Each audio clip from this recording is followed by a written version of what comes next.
Welcome back, my Real wrestling aficionados. What is going on?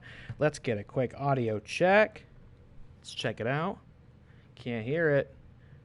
Can't hear it. Give it to me. There it is. There he is.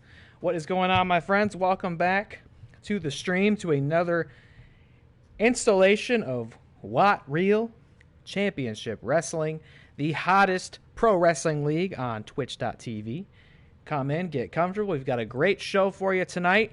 As you can see by the ominous red curtain here, I'm wasting no time in getting it started.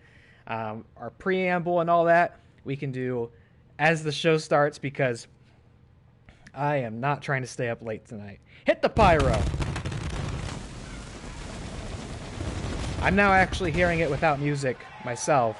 Usually this is where the music plays and we get all pumped up. I turned on creator mode, which means it mutes all the music in my ear, which I don't like, but I feel like it makes more sense because then I hear what you're hearing. And that way we kind of can match each other's energy on this. Also because last stream I did of ReelyMania got copyright claimed on YouTube, so I'm not taking any chances anymore. No late night stream. I mean, we'll see where it goes. How's it going, Mr. Eli Mack? Welcome in. We'll see where it goes, but I am trying to not go as late as I perhaps normally do. So we're just gonna hit the ground running here, and what a way to get started! Wow, look at this opening match right off the bat. A debuting superstar, fresh off the Best Actress win. Well, I guess that would be Michelle Yeoh. We've got Evelyn Wang, the deadliest laundromat owner in the game.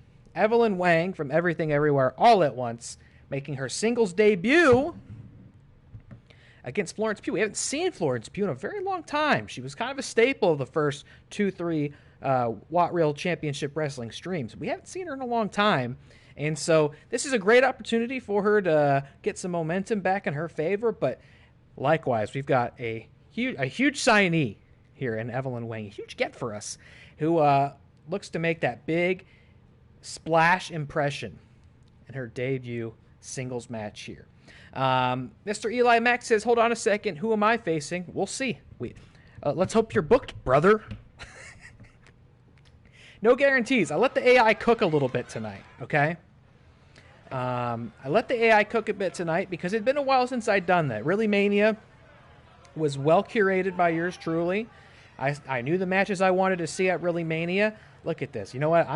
Next stream, I'm sorry. I'm going to turn the creator mode off. The following contest because is scheduled for this sucks without music. I'm so sorry. You guys can't hear the music. From China, what a shame. Did you hear that? They even got her name right. Her name was in the game. Evelyn Wang going down to the ring for the first time, and this is a Clique original here. I rolled up my sleeves and put this together. David Jindoin in the chat. Multiverse Yo, you're damn straight. There's many different versions of Evelyn Wang across the multiverse, and tonight we found the one who is indeed a pro wrestler, and she's making her debut right here, right now, in the ring. Eli, my eyes roam, and you thought you saw your name? Well, maybe you did. I don't know. I didn't take too hard of a peek. I like to be surprised when I boot this up. So maybe you're wrestling. You have to stay tuned and find out who against. Who we got here? First time chatter, Kevin Smets. Oh, what a guy. Welcome in, man. Thanks for joining us. First time. Legend in the chat. How does the Smasher get to become a wrestler? I want in. That's all you got to say. You want in? You're in, buddy. How you doing, Kevin, man? It's great to see you. Hope you've been well, my friend. I miss you. I miss everybody, man, on that side of the country. I actually had like a moment where I kind of got in my feelings this week where I was like, fuck, man, I miss hanging out with everybody. Wasn't at the time of our lives. Yeah, if the Smasher wants to become a wrestler, I mean, you already got that hype, that energy, that persona. I will definitely, before the next stream, we will get the Smasher in. I'll put you on the list, my friend. I'll put you at the top of the list, because that'll be a fun one to make. Just like good old Florence Pugh here. the Survivor would love to tag with the Smasher. Alliances are being built right here in the chat. Wow, we are just getting off to a rollicking, roaring good start here. Dilly Todd's in the chat. Welcome in, Adam. Great to see you. Thank you for joining us. And we may indeed see you in a whole new light tonight as well, sir. Welcome in. Glad you can make it. Mega Powers with Survivor. Look at this. I think this is the first time I've ever seen a tag team come together in the chat. The Survivor will be wrestling tonight at the pay-per-view. We have 2 cards tonight. Usually I do 2 cards in a pay-per-view. I mentioned at the top of the stream, I kind of don't want to be up until like 1 in the morning tonight because I started my new job this week, and I would love to be well-rested for that in the morning. So I'm going to do 1 card, the one we're watching now, and then the pay-per-view. But because I like you guys so much, I added an extra match to this card and the pay-per-view card. So, Evelyn going for the pin real quick. Oh, man. I thought we were about to see an upset right there, and so did Evelyn Lang. Yeah, David Jindoyan will be wrestling against David Campbell and John Cena at the pay-per-view in a triple threat match. They will be competing for a Money in the Bank briefcase. Let's see here. You sim this, right? I used to do this all the time. I'd also replace universe moves with all my creator wrestlers from years and years of making. Yeah, hell yeah, dude. You understand exactly what this is, Kevin. Yeah, so this is my virtual league I've put together here. Characters from all over the place. There's some movie characters, there's video game characters, many Schmodown alumni and our friends in the podcasting space also present in this game. It's a hell of a circus in this, and you're right. We just watch these matches. I don't play them. I don't decide who's going to win or lose. I do sometimes roll my sleeves up and book some of the matches, you know, if I think I see an interesting opportunity there, an interesting story to tell. But we just sit here and we let it play. We see what happens, and it definitely does not always go how I expect. I would actually say it almost never goes how I expect it. We've had a lot of upsets and swerves in this league, that's for sure. Congrats on the new job. Thank you, David. As well to you, Kevin. Thank you. Yes, I started my new job yesterday. And if you've been following the saga of the last couple weeks of my life, unemployment was it was a tough place to be, but I think it ended up being for the best ultimately, which is I feel very fortunate to be able to say now on the other side of it. But I gotta have my brain's gotta be a sponge in the morning. I gotta be able to take in a lot of new info, and if I'm sleepy, I'm not gonna be taking in anything. So I didn't want to miss tonight's stream. I was looking forward to doing a wrestling stream, so we're forging ahead. But if I can help it, we might wrap up a little earlier than we normally do. But that's ultimately kind of out of my... Wow, what a kick! Hold on! Blabbering over this. Whoa! I thought that might have been it. What a kick. What a way to start the night. Get some water here. Eli, congrats on the new job. Thank you very much. I appreciate you. Yeah, Cena winning the Money in the Bank briefcase was a swerve I didn't anticipate, and we'll see if we can remedy that tonight. And if we can't, Cena's Mr. Money in the Bank. We're just going to have to deal with the top rope to the outside on Florence Pugh. My God. Yep, Cena did steal the briefcase. Our older episodes of the wrestling streams on Twitch, they're not on Twitch because Twitch's archive doesn't go back very far, but they are on our YouTube, which I'm about to pop in the chat for you right now. Boom, there you go. That is our YouTube. We also, you can see I added the promos for our Twitch and YouTube to the arena itself. So now we're running that brand, brother. But yeah, if you click the link there in chat, WATCW Gaming at YouTube.com, I put up all the full VODs up there. So if you want to catch any of the old ones, I've also got them in a playlist on the channel titled WWE. So you click that, you'll see them all compiled in order, nice and neat for you. The last one was a blast. We did our kind of WrestleMania equivalent. And it was action-packed. You'll see a lot of Schmodown personalities in that one if you want to take a look at that. Yeah, it's not on the WATCW Entertainment because I started doing the gaming streams so frequently that I started to feel like I was spamming our primary channel. And I was like, that's not really what that channel was for. It was for podcasts and movies and stuff. So I set up a secondary channel. Ooh! What a match. What a match in the purple sweatpants. Evelyn Wang, who stole all our hearts at the cinemas this year.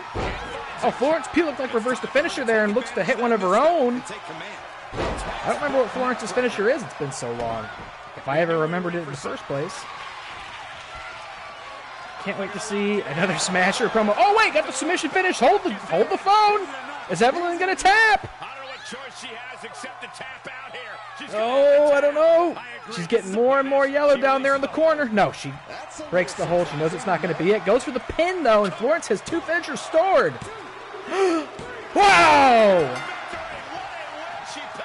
What a win for Florence, who I got to be honest with you, I thought this was gonna get bulldozed in this. I had expectations for Evelyn to make a huge debut here tonight, but it didn't happen.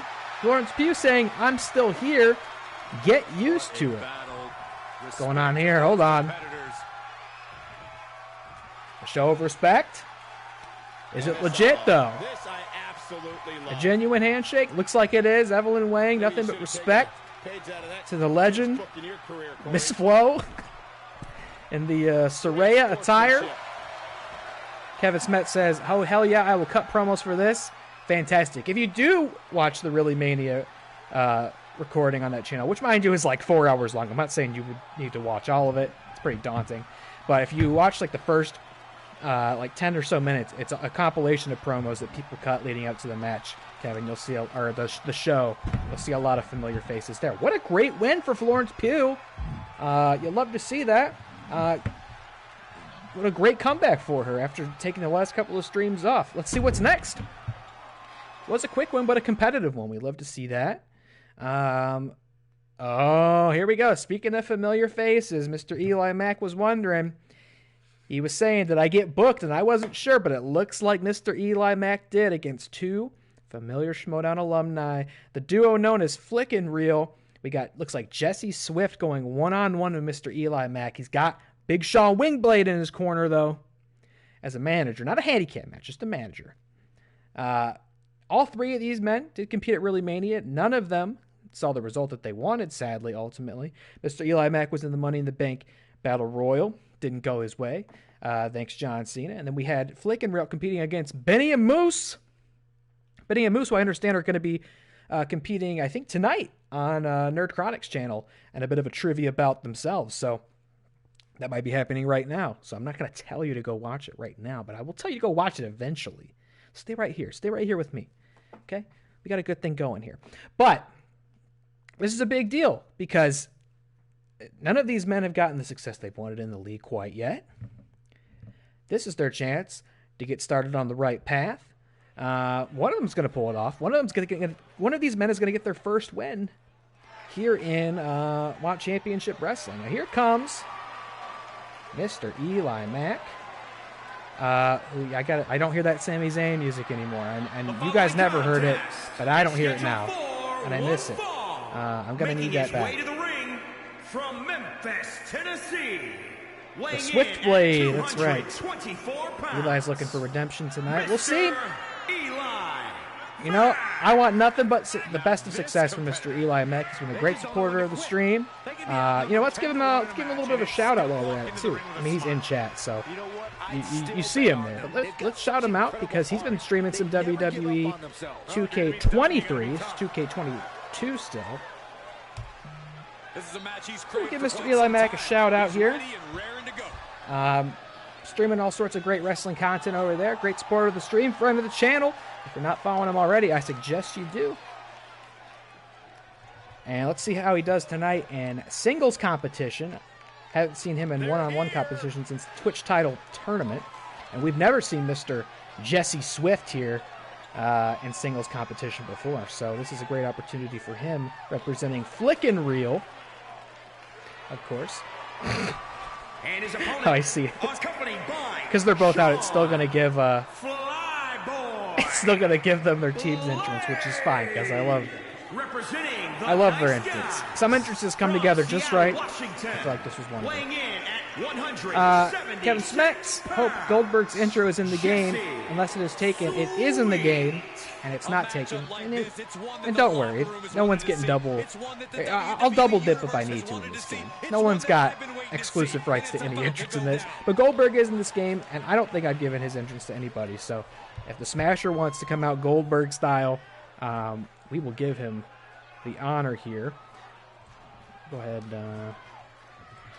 Also, shout out. And you can sense the anger emanating from the competitor tonight. What is it? What is their username? Swift Wingblade? I hope that's correct. Let's see. He's a man possessed, is what he is. Oh, I have to wait 33 seconds before giving another shout out, so maybe I won't give them a shout out. Holy hell, Eli Mack just severe head trauma to Jesse Swift in the blue and red super duper tights. Something else I want to do tonight, if you guys are interested, because it is coming up this weekend, is talk about WrestleMania a little bit. I think that might be fun. Maybe preview it. Maybe predict it a little bit. What a moonsault by Eli Mack. I didn't know he had it in him. Never underestimate Mr. Eli Mack. Kevin Smith is going to WrestleMania with Barbarian and Kaiser. Damn. That just sounds like... That sounds so awesome. Hell yeah, good for you guys. Craig did mention he might be going, so I'm happy to hear that you guys are making it happen. That's a bucket list item for you, truly, going to WrestleMania. I would love to do that someday. How pumped are you, man? I mean, Smasher, if I wouldn't have to ask you. I think I could tell you're a pro wrestling guy. Like, how pumped are you? Are you following it regularly right now, or is it just like you're just stoked to go? I'm in a phase of keeping up with it pretty closely. I don't watch like Raw every week. I ain't got the time for it, but you know, super pumped. Always follow it from Rumble to WrestleMania. Yeah, I'm definitely in the same boat. Even if I'm kind of tapped out for the year, those couple of months there, it's really can't miss television for the most part. Take a break, come back around SummerSlam, take another break. Yeah, that sounds pretty right, pretty familiar to me. I think this WrestleMania is going to be really, really solid. You guys picked a really good one to go to. Because sometimes, I mean, I'd be happy to go to any WrestleMania. Oh! We're going to need to inspect Jesse Swift's tailbone after this. And Eli just goes right back in with a nice elbow drop, standing elbow drop. I'd be happy to go to any WrestleMania, but I think you guys are hooked up with a really solid one. All right, now, are you going both days? Like, how do you have tickets to one day? Can you buy both days simultaneously? I'm not sure how that works. Hoping the Miz gets interrupted by The Rock and Austin and they take turns doing their finishers on him. I would expect some sort of appearance from Austin. I don't know about Rock. I don't know if Rock will show up with all the Roman Reigns baggage there. Quite frankly, all the Black Adam baggage. Which, by the way, we will be seeing Black Adam and Shazam in action tonight in a last man standing match. There's a lot of bad blood to settle there. Night 1 Rock does it too. The Night 2 Miz is in a neck brace and Austin comes out. I like your fantasy booking. I'd expect an Austin appearance. I think there was a moment where they were trying to get him to... Oh my god. The fans counting along to the Hailstorm of Fists. Delivered by Jesse Swift to one Eli Mack, but Eli Mack not deterred. He's just getting right back on him. The Creator Wrestlers look amazing. Thank you. I can't take credit for Eli's. He made that himself and uploaded it to the community creations, which is, I still got to say, very impressive move. First for the stream. Jesse Swift, I did put together myself, so thank you. If Rock was going to be there, I think Rock would have been facing Roman. Well, you would think so, but I mean, he's obviously not going to wrestle a match. But it's a whole different thing if Rock shows up and, lays the smackdown on somebody. And he's in Hollywood, so you'd have to think doesn't have to drive that far, so to speak. Eli goes for the cover. Ain't quite there. Good match so far. Good match. These guys are really taking it to each other. Swift showing a little bit of the Crimson Mask, brother. Am I planning to get 2K23? I theoretically would love to. The only problem is I'm in so deep on universe mode here in 2K22 And if I got 23, I would have to start from scratch completely. I'd have to remake all the wrestlers, rebuild the league from the ground up, and rebuild this arena. Like, I would have to just start from scratch, and I'm in so deep on this, I cannot fathom doing that. So at this stage, I don't know. I'd probably be more likely to get 2K24 by the time it comes out because I'll be fully tapped out on this, I would think. Super kick to Eli Mack. Is that going to be it, folks? Oh, great in-ring awareness from Mr. Eli Mack. Grabs the rope, and Swift cannot believe this match will continue. Very, very close. Austin and LA Knight might do something. I heard that too. Spear! No, reversal! Eli reversed the spear! He reversed the spear, folks. I thought that was it. I thought we were done, but Eli drags Swift to the middle of the ring and goes for the cover. Is that going to be it? No. It's one thing to reverse. It's one thing to reverse a finisher, but I think you're going to have to do more to Jesse Swift to put him down for good. And they're both bleeding, folks. This has been a brutal brawl here. Stunner! Speaking of Steve Austin, Eli Mack goes for the pin. And that's lights out. That's game right there. Mr. Eli Mack picks up his very first win here in WATCW Championship Wrestling. Well fought and well earned. What a match. Yeah. Awesome win for this young man. One of the biggest in his career by far. Wait, is he gonna play the same cutscene again? Respect to both competitors. Oh, I don't know about this. I don't know if I trust this coming from Swift. And this I love. This I absolutely love. I don't know. I'd keep my eyes on him. Maybe you should have taken a page Eli is. kid's book in your career, Corey. Okay, I think it's all love, it's all respect out here. Apparently that's the name of the game today. Corey Graves would have hit him in the mouth, but Corey Graves ain't in the ring. That's Mr. Eli Mack, and he's got a lot of respect.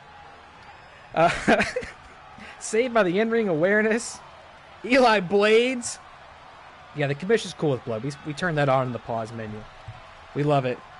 What a match. But it's all love here so far, so that's great to see. Oh, I almost said rematch. No. That would not have been good. That wouldn't have been fair to anybody. A lot of respect, David.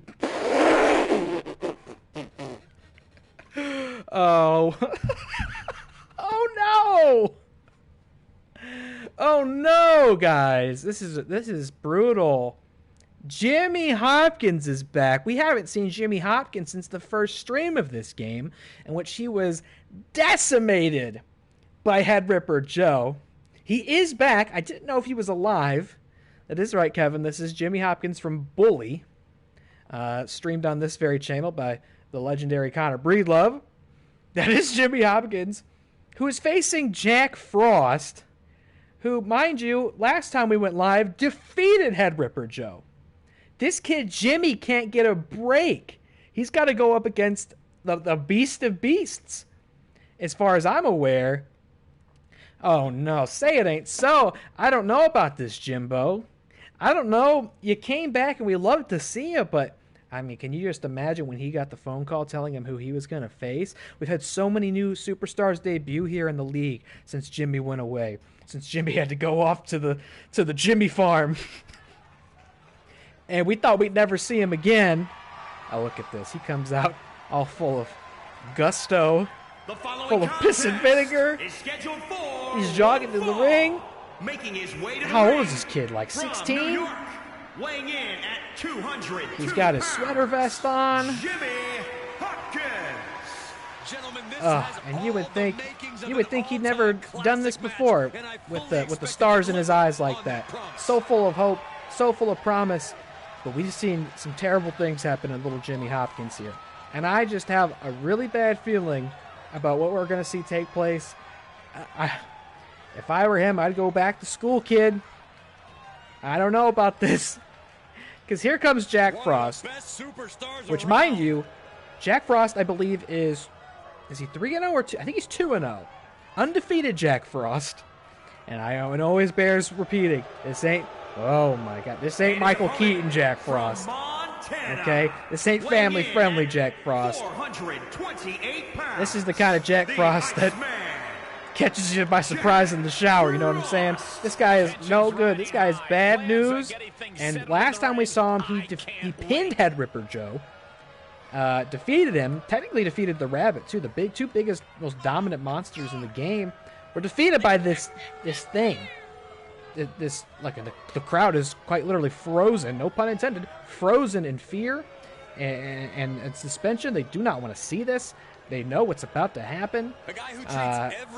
And unfortunately, we just have to sit here and watch. But who knows? Could be an upset. I thought Evelyn Wang was going to come out here and just run the game.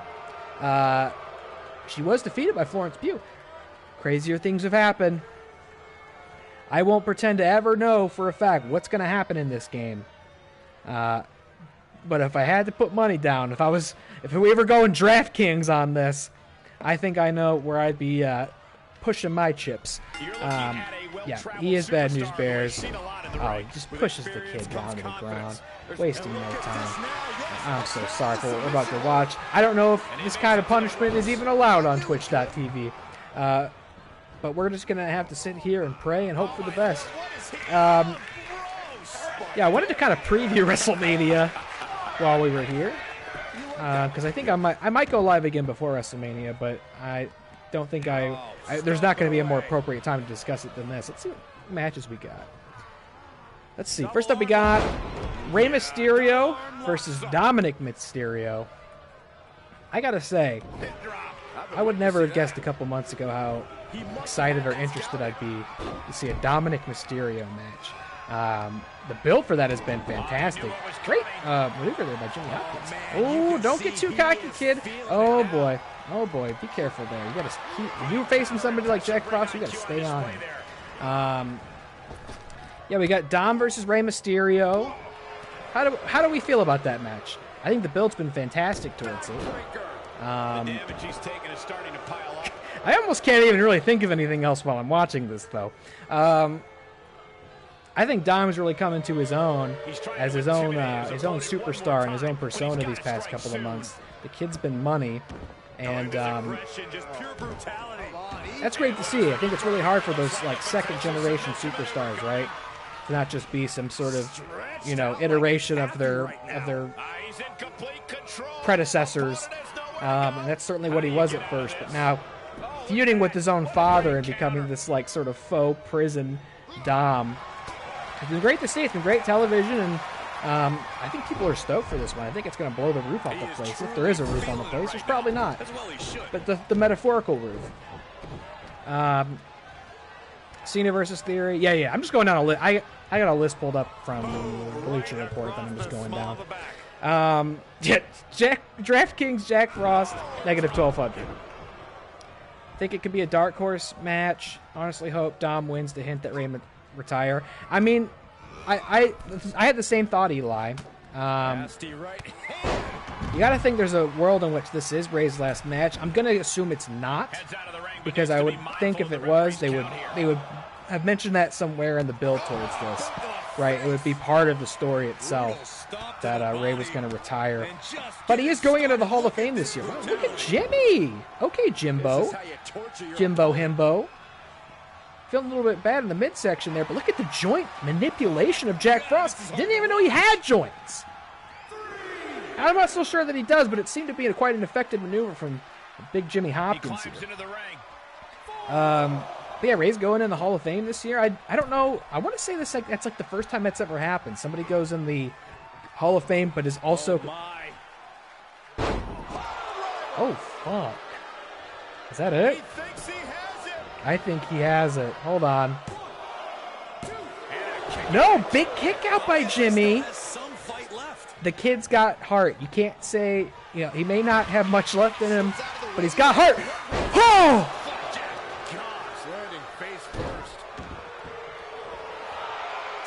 Oh, God, that's just disturbing. Dom did say he's going to take the Mysterio name in his last promo. I kind of hope, because they've been dragging Eddie into it, I kind of hope Dom comes out in like a lowrider at WrestleMania. Like, even have him use Eddie's uses, right? Like Viva La Raza plays, and he comes out in the lowrider. Because he said, I wish Eddie was my dad. which is kind of hilarious because I saw a clip of the classic custody of Dominic on a ladder match, in which Eddie almost just punches like little 5-year-old Dom in the face. It's like there's no reason you would want him to be your dad. It's that long-term booking, brother. Oh!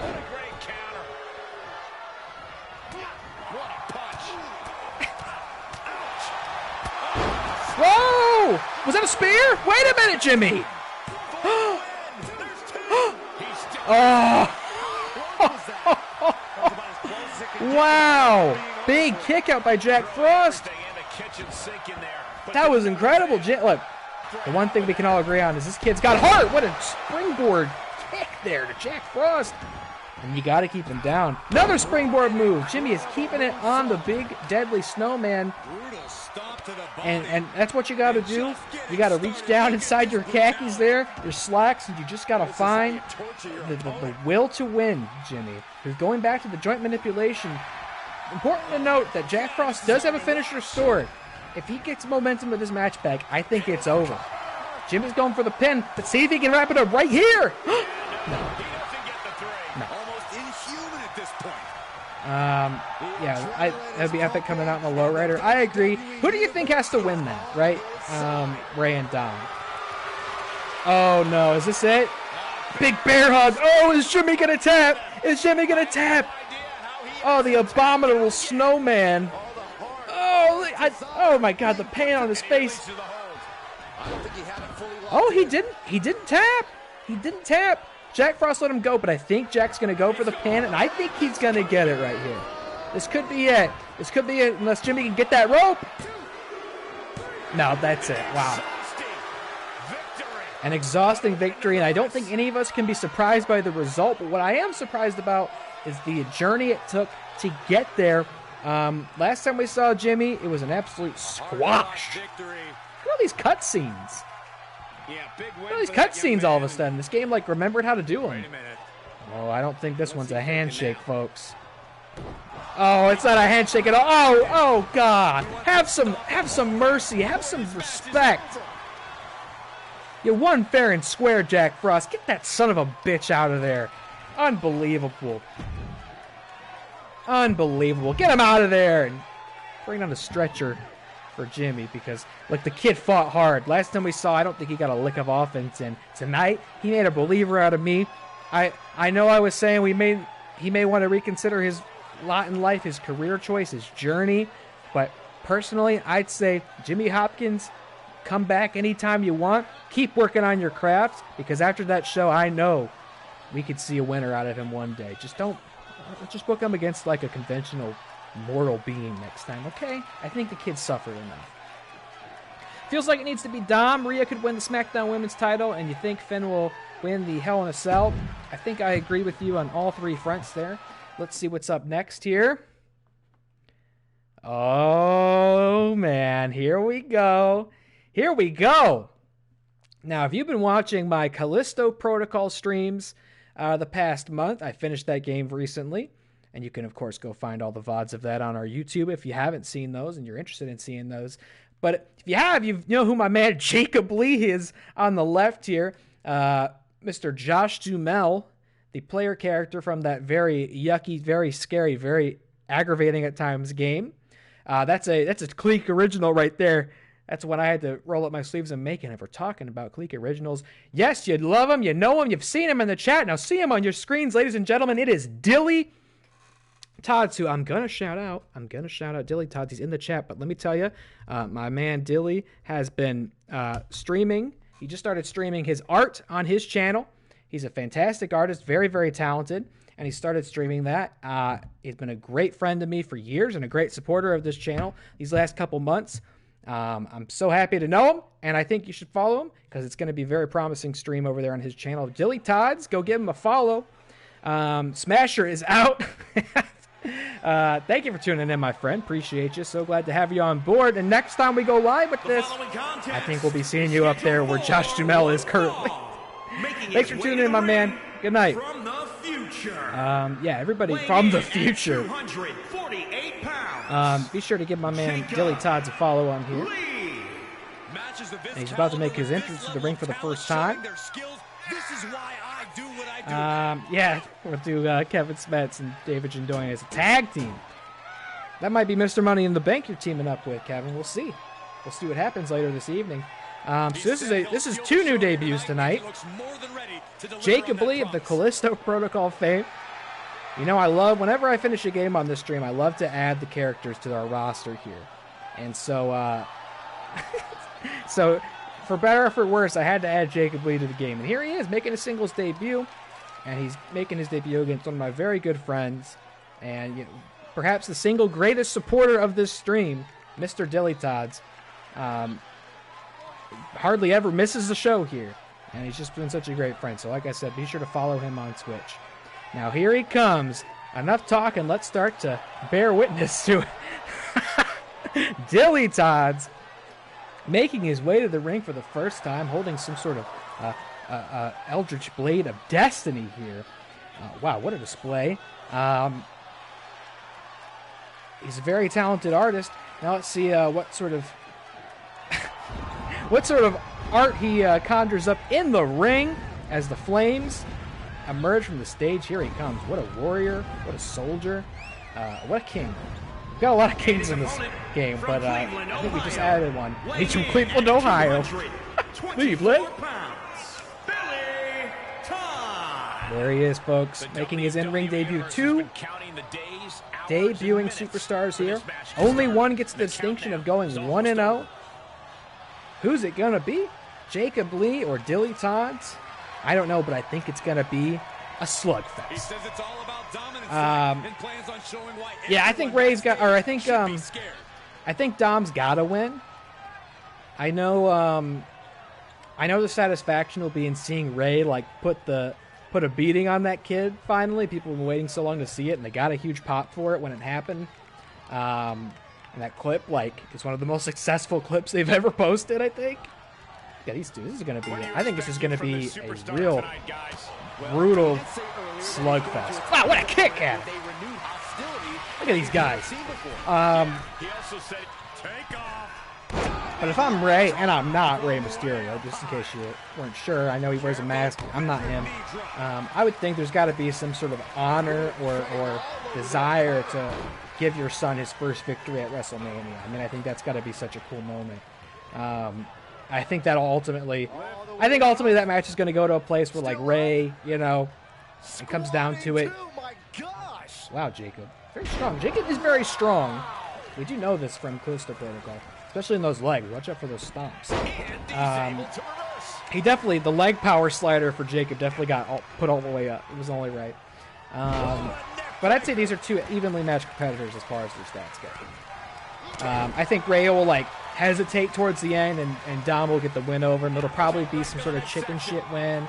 Maybe Damian Priest gets involved. It'll be a cheap finish, but I think if you're Ray, you got, I don't know if it's his last match. It's probably not, because I think they would have said as much if it was. But you got to put the kid over. You got to give Dom somewhere to go. You know what I mean? At the end of the day, WrestleMania, you got a guy who's definitely on his way out, and a kid who's just getting started. You got to put the kid over, in my opinion. But I think there'll be a lot of huge pops in there. He steers clear of contact. The King of Ohio. Yeah, don't let Jacob Lee stomp you. If he gets that stomp in, it's probably lights out. We've seen the stomp eviscerate so many monsters before. As these two go to the outside, you'd think it was personal, and I don't know. Maybe it is. Dilly Tods has talked a lot of trash, I think, about the Callisto Protocol in the chat before, so it seems that Jacob Lee was paying attention. What a strong guy. Puts Dilly Tods over his head and to the mat on the outside. What's next here? He's going to go in the ring, and he's going to shake it off. He's going to rest up. He's going to gloat a bit, and he's going to let Dilly Tods come to him. They lock up in the center of the ring. Sends him right back out. This one is headed outside, guys. He did hear you shit talking the whole game. Kick lands. Usos and Sammy. Usos versus Sammy and KO needs the main event night 1. I do agree, Eli. I'll tell you this too. I'm a bit of a traditionalist in that I always think the Royal Rumble winner, you know, should proper main event. Like, you know, not a third third to last match or any of that nonsense. I think the Royal Rumble winner should always go on last. And in saying that, obviously Roman and Cody is the finish of night 2. Logically, Rhea and Charlotte would be the finish of night 1. But here's the thing, the build for Rhea and Charlotte has not been very compelling. And Sami and the Usos, that's been the most compelling storyline of the whole year. If you put Sami and KO versus the Usos anywhere but last, how are any of the matches that come after it going to, what chance do they have? You know what I mean? The crowd's going to be exhausted after that. It's going to be so emotional, so involved. Hold on, big pin. That ain't it. Seeing a lot of damage on the both of these gentlemen here tonight. I think it's anybody's game. Dilly Todd's a crucial reversal there. Let's see if he can make it count. Bringing in fists. What a match between these two. Whoever wins this one most certainly is going to have earned it. So yeah, part of me, just as a traditionalist, wants Rhea and Charlotte to main event. Plus, because I think Rhea's been just such a superstar this year, just such a, she's been really the key to that Judgment Day faction, and she really deserves a big WrestleMania moment. Of course, she doesn't have to go on last to get it, but unfortunately, you just got to go where the story is, and I think Sami and KO beating the Usos for those belts is just going to elicit such a reaction. You can't possibly put anything else after it, or you're going to be doing those people such a disservice. And I do think, of course, Sami and KO, they've got to win the belts, right? If they don't win the belts, that place is similarly just going to deflate. They're going to go to bed. Oh, what's going on here? Oh my God, we never saw this in the Callisto Protocol. Picks Dilly Todd's up by his legs and spins him around like a helicopter. Drops him down. He's sizing him up for a big finishing move, folks. This might be it. I don't want to see this happen to my good friend Dilly Todd's. No. This can't be it. Not the Jacob Lee. Stop! This guy was my witness. I think that man is broken in half. That's got to be it. That is a huge win, and one that I take no joy in seeing. I gotta tell you, I had hoped for better. And Dilly Todd's opening match, another cutscene. What is happening here tonight? It has had a cutscene on every match. Another handshake. We love it. It's a. The true Ring of Honor is right here, folks, because every match just ends with a handshake.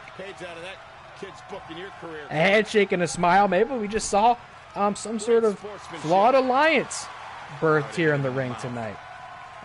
But we're just getting big handshakes every single match. Nothing but love and respect in this game. The stomps were too strong. We always knew this. We've seen Jacob Lee kill some absolute nightmares with his feet time and time again. And I don't think there's a man on the roster who could stand up after one of those stomps. So I hate to see that from a man, Dilly Todd, who, as I've said, is such a great friend and such a great supporter of the stream. I was hoping, I didn't want to be too biased. I was hoping he'd go 1-0 starting off the night here, but it just never goes how you think it will. And that's a great win for Jacob Lee, who has really had a lot of real estate on this channel in the last month. And it looks like it or not, we may not be done with old Josh Duhamel here. So congrats to Jacob Lee. I'm sorry your game sucks ass. Nice legs, bro. That's what Dilly Todd said in the chat. I like to think that's what he said as he shook his hand in the middle of the ring. ReelyMania just happened, and this is the start of Season 2. Gotta show respect first. I guess so. We're lining out who's our heroes, who's our villains. We're drawing the lines tonight, I guess, in Season 2. Maybe it is Season 2. Dilly Todd likes coming in off a loss, so no pressure. Fair enough. What do we got next? Let's see. What's the AI cooking for us tonight? Wait, what? Wait, what a minute. Wait, what? Hold on. I'm not confused by the left side. I'm confused. I was just talking about him a lot. What the fuck's Rey Mysterio? Rey Mysterio is not... Wait, what? Rey Mysterio's... I didn't add Rey Mysterio to our roster. What is this? Dude, this game is so goofy. What the fuck? Okay, I have seen Universe Mode take people off the roster before. I've caught it doing this, where it takes people out of divisions and off the roster, and I got to add them back in. But I've never seen this. I swear I did not put Rey Mysterio on the roster. I don't know what he's doing here. But let's take it to the left side of the screen. Let's talk about what's going on over there. Ray wanted to join in. Here at Cena was getting success and wanted to get the same success. I'm very confused by this. Well, he is on the cover of the game, so I guess he'll fit in. You know, it's only right. And Cena's on the cover of the next game, so you may as well get in on the action while you can. Though there is no action figure Rey Mysterio in this game, which is a crying shame. But let's talk about who is about to come out here, because I think we're about to get all three of them. Now, you might remember a little tag team by the name of the Kingdom. We haven't seen them in a while, but I had heard a rumor that they had found themselves a new member, and it looks like the rumors were true. And what is a Kingdom without a Knight? Suge Knight 323, that is, our reigning defending Twitch champion. Let's give him a shout out. I think he might actually be out live right now. So let's give Suge Knight a shout out. Let's see if it works. It worked. Suge Knight 323, another great friend, another great supporter of this channel. He's appeared on this channel many times himself, and here he is. You know what? Suge did text me after ReelyMania. He said, I want to be in a faction, so I tried to find an interesting one for him to be a part of, and he is now the third member of the Kingdom, joining David Arquette and Jimmy King of Ready to Rumble fame. And I do recommend everybody follows Mr. Suge Knight 323. Here we go, the Kingdom. Now, David Arquette's going to be competing in singles for the first time, but he's going to have both Jimmy King, a.k.a. Oliver Platt, and Suge Knight 323 in his corner. And so the odds are in his favor as far as I can tell. Is this a heel faction? We'll see. I don't know. We're figuring out where all the allegiances are tonight, right? So we'll see what happens. I can't get over that Rey Mysterio. He's coming out here. I don't understand. What if he wins? If he wins, I got to keep him, right? If he wins, I got to keep him. If he loses, they can get rid of him.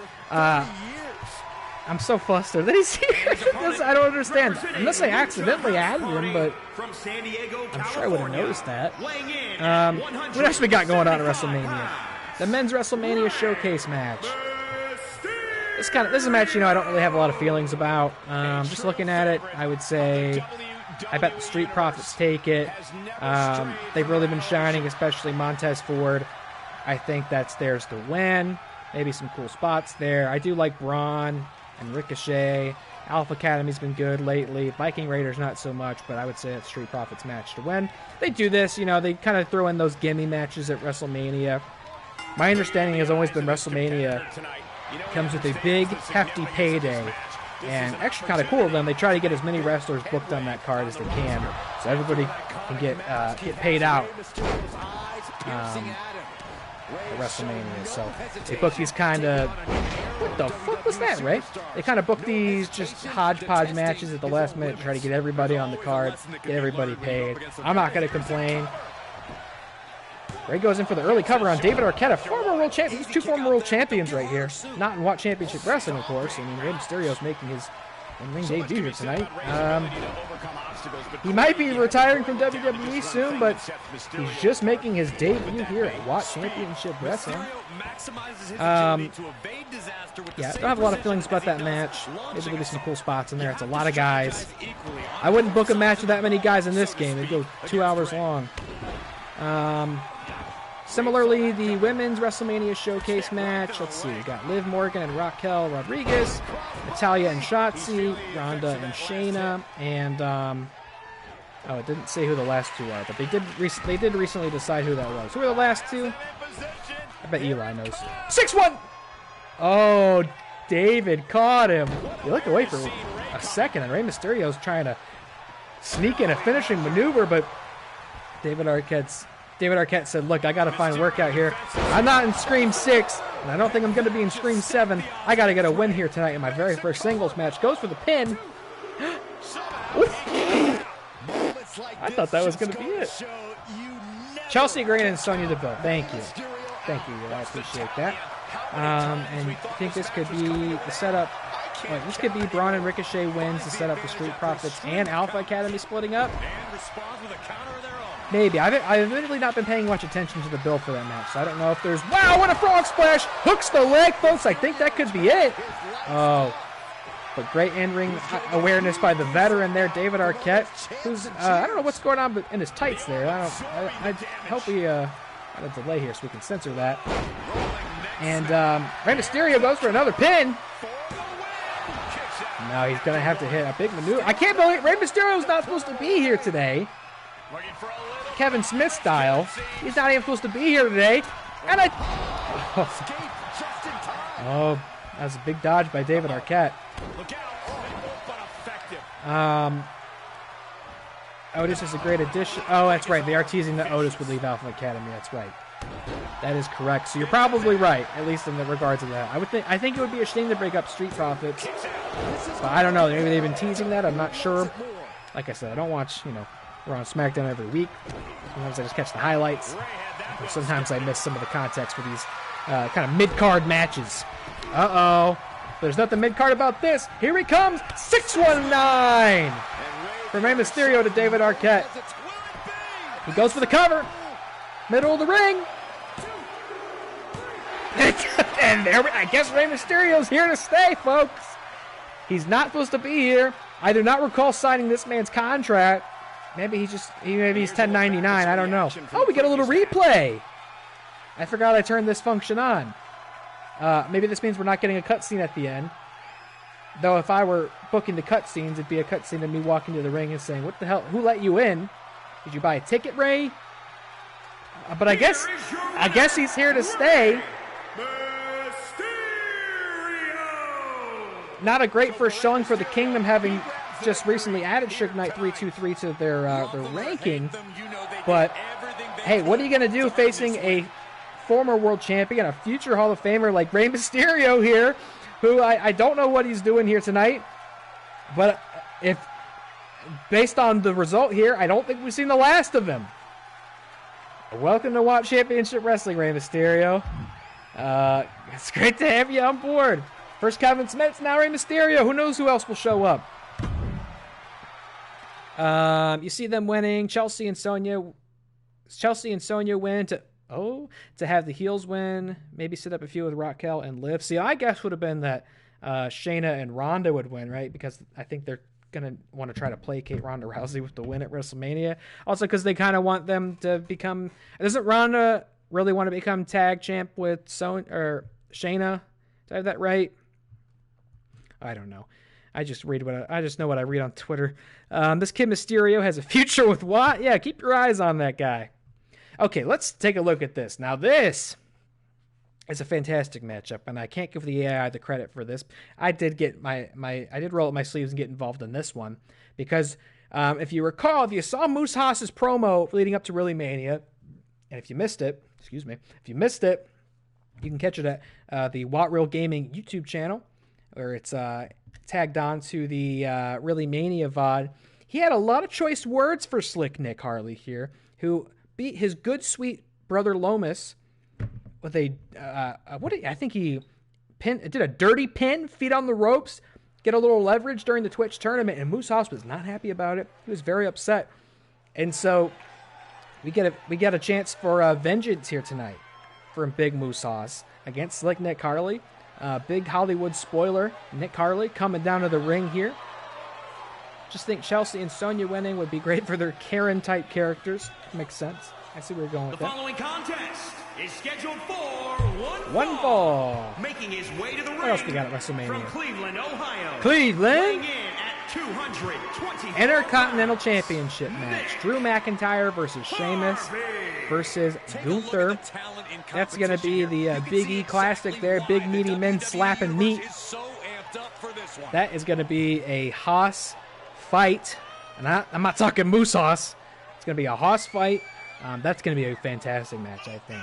I expect everybody's chest to look like hamburger by the time that's over. I expect bloody noses, missing teeth. I think Gunther should probably go over if I was picking a winner. I think he's done a lot of good for that title.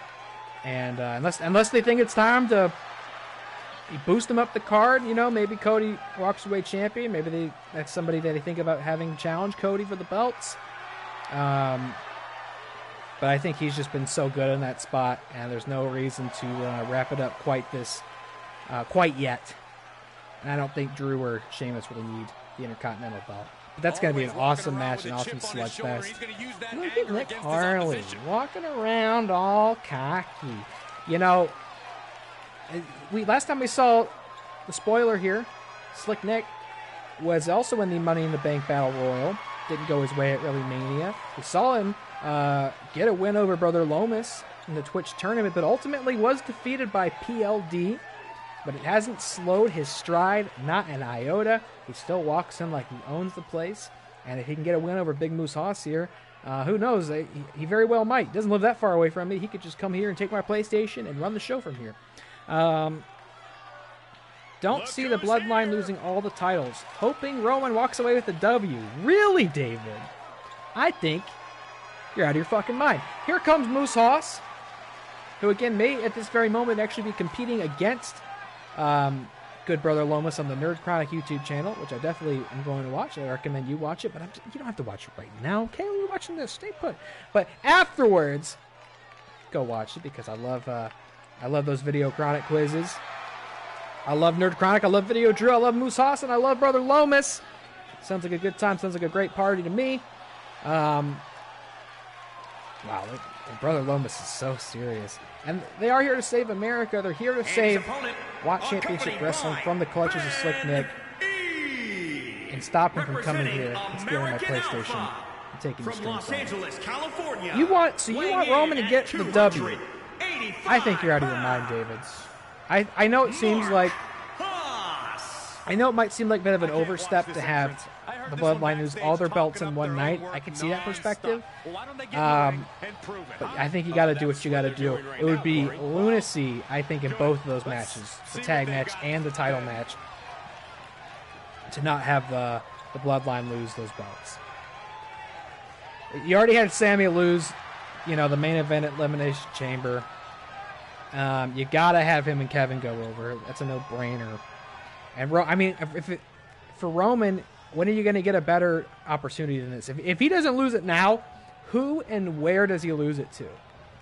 I saw a theory that he was going to win this weekend and have the belt for an entire another year and beat San Martino's record before facing The Rock in next WrestleMania. That's all nutso to me.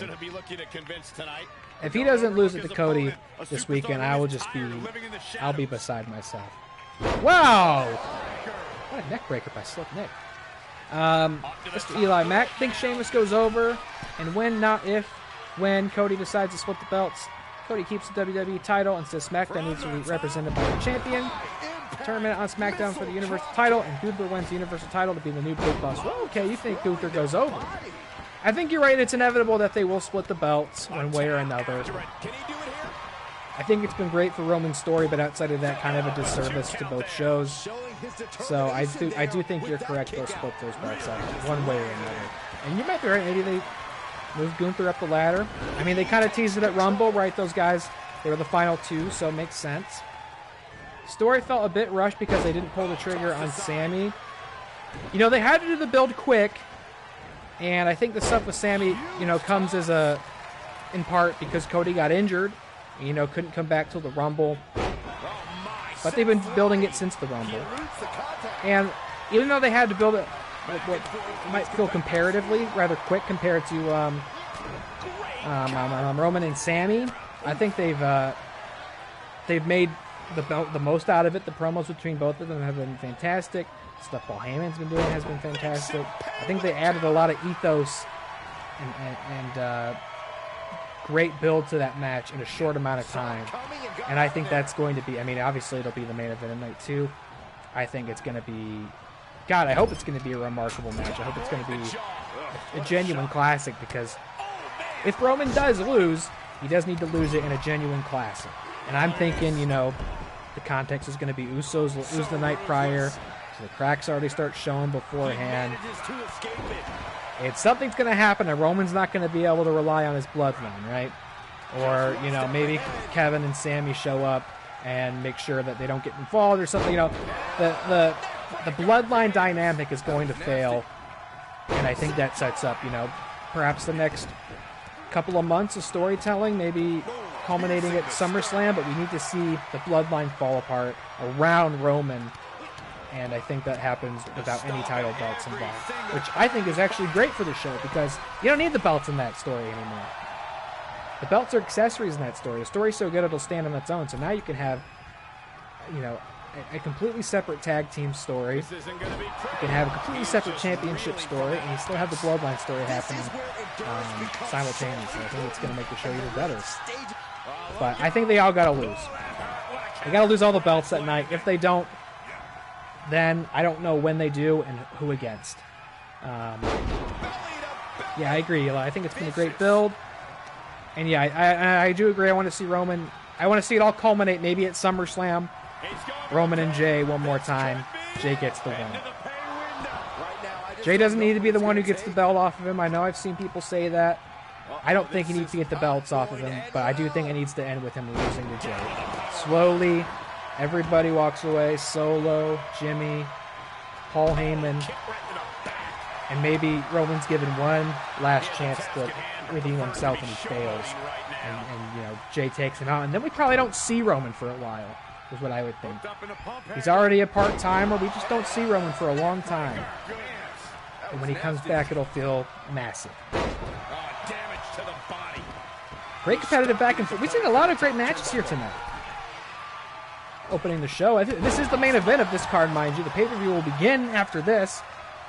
So it's only going to get bigger and better from here, and it's been great so far as this commentator can tell. Wow, I thought that might have been it! Been laying groundwork for Solo to turn on Roman eventually. Yeah, I think that's inevitable. I remember a lot of people thought, whoa! End of days from Slick Nick. I think that's it unless Moose can get the rope. And he doesn't. He doesn't. The spoiler.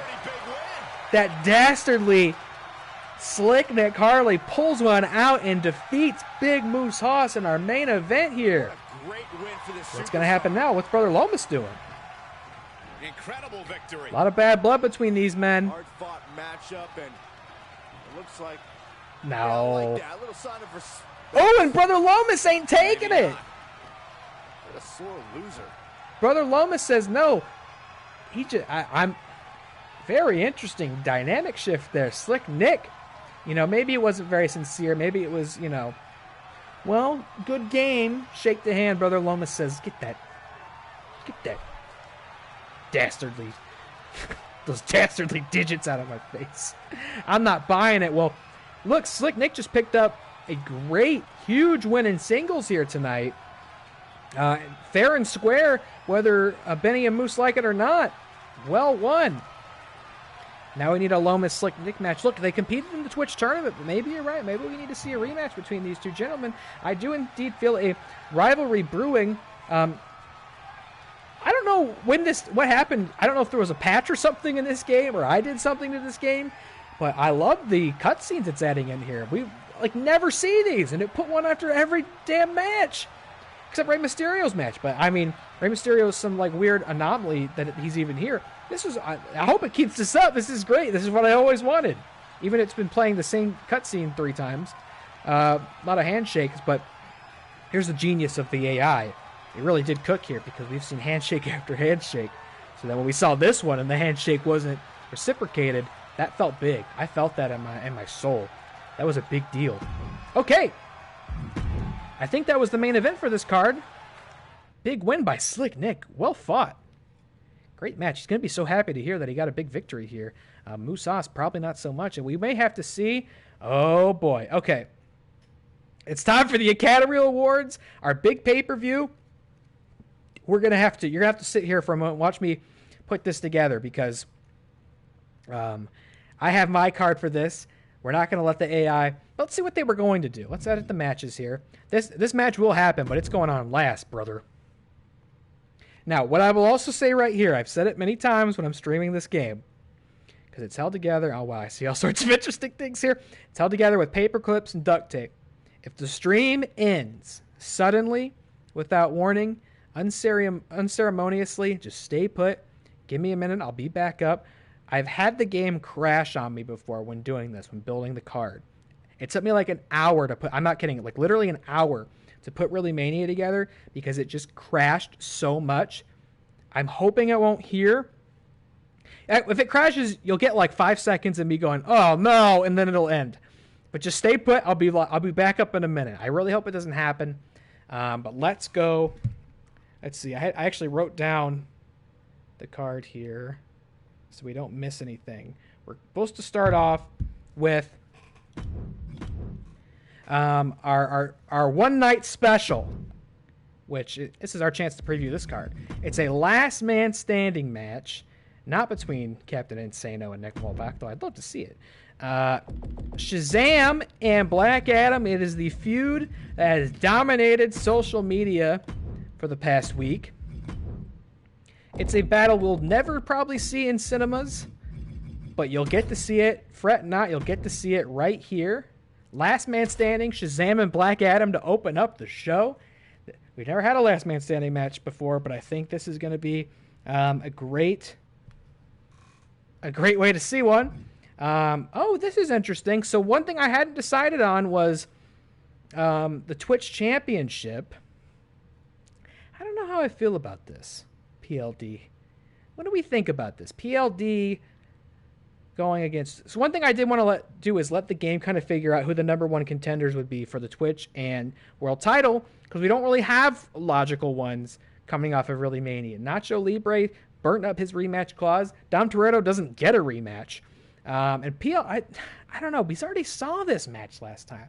I kind of think, coming off of what we just saw, I kind of think Slick Nick gets this match.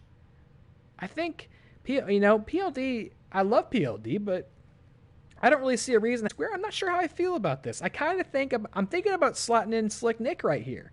Hey there. Matt Thomas Redemption. Matt wants me to put him in this spot.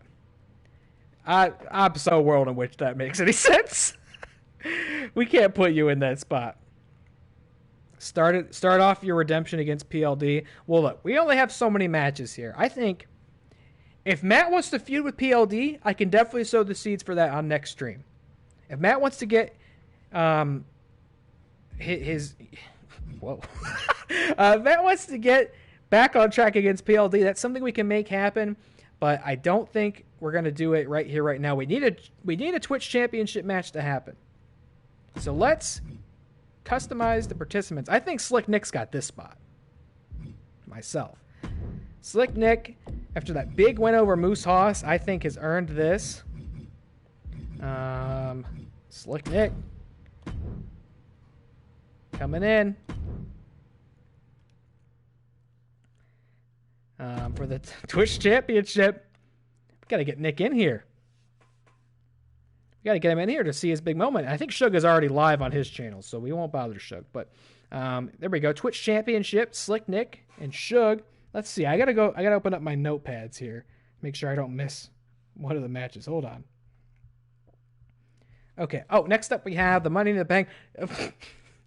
I hate to get rid of this match. Well, look at this. Talk about people who haven't debuted before. We've had this little horror trio I've had in the game since before the very first stream, and not a single one of them has gotten booked until now. And you know what? Too bad. Too bad, so sad. Maybe next time, guys. Would have loved to see this. What a really scared showdown that would have been. But no, we've got a triple threat.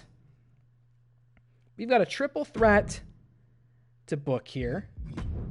With one David Campbell, with one David Jindoyan. Where is he? David Jindoyan, and one John Cena. And that's going to be for the Money in the Bank briefcase. Right there. Yes, the winner of this match will become the Money in the Bank briefcase holder.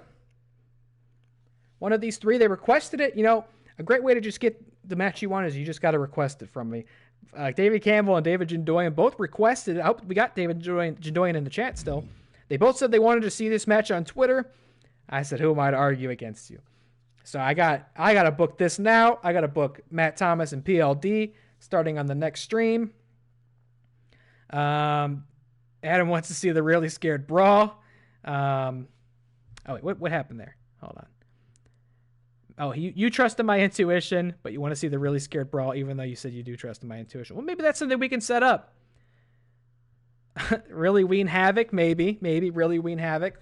It's something we can set up for next time. Go ahead, yeah, throw out your recommendations. If there's matches you guys want to see, I'm all ears. Matt, I don't know if you were in here earlier, but we had Kevin Smets drop by. He wants to join, so we'll have the Smasher next time we go live in this game. But this is going to be great. Triple threat for the Money in the Bank briefcase.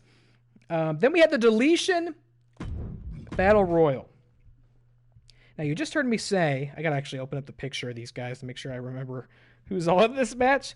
You just heard me say that trio you saw there. Michael Myers, Ghostface, and Freddy Krueger have been on the roster here since before the very first stream. And not one of them have ever debuted. That's mostly true for everybody you're about to see here. Let me tell you something. Game. For creative wrestlers. 100. You get 100 save spots. Save spots for creative wrestler. And we've hit max capacity. So when I want to add people to this game, like Kevin Smets, I can't do it unless we make some cuts in the locker room. I hate to say it. As somebody who just got laid off recently himself, I hate to say it. But we've got to open up some room in the locker room here. These guys have been sitting on their butts for months and haven't been able to get booked, haven't been able to get over. They've been sitting at home collecting paychecks, and I'm not about it anymore. So every single one of these guys, there might be some familiar faces in here regardless, but every one of these guys is going to compete in this 8-man over-the-top rope battle royal. One of them's going to win, and he gets to stay on the roster. Everybody else, the 7 losers, deleted, gone forever. So we can open up spots to add great people like Kevin Smets to the game. Let's see, the Master versus the Smasher. Well, let's hold on. I think I like the idea of Matt and PLD next time. To quote Batista, we said, "Give me what I want." That's right. So we got the big battle royal there. I'll talk about those competitors. Look at this match. I'll talk about those competitors when they come out during their entrances. Okay. This was a great match. The AI really cooked with this one, but I'm going to go ahead and go a different way with it. We have a big feud match here. Nacho Libre versus, hold on. Oh, I didn't notice that. Laurent was a manager to Black Adam. Was that what that was? Wow, what a combo. Big match here. Nacho Libre versus Dom Toretto. We can expand on that later, but this is going to be a big blood feud right here. That's going to be something to see. What's up next? We have our women's title match, which looks like, hey, it figured it out all by itself. So maybe we just leave that alone. I did say the Rager was going to be in Becky's corner. Let's fix that. No, not Bianca. Don't you have enough, Bianca? Don't you have enough? There he is. The rematch coming off of ReelyMania. Becky Raddus does have rights to a rematch, having successfully defended the belt before, so she will get an opportunity, and perhaps if she doesn't win, perhaps her last at the Women's Championship, a rematch with She-Hulk. Wow, this would be a great match too. But that's not what we're here to see. We're here to see what do we need? Oh, look at this. Now hold up. Hold up. Delete this and delete this because our last match, our main event, is going to be the teams match. Wow, guys, hold on though, because I like this. Jack Frost versus Walter White for the belt. I like this, and you know what? Coming in here, going against a monster like Jack Frost, I think Walter White's got to put on the hazmat suit. And yes, your eyes didn't deceive you. Not only will Jesse Pinkman be in his corner, so will Saul Goodman for the first time. And this will be for the World Championship. And last but certainly not least, the main event. We had Chris Anthony Lopez, the personality of this league, calling the action with me at ReelyMania. And the biggest upset we've perhaps ever seen.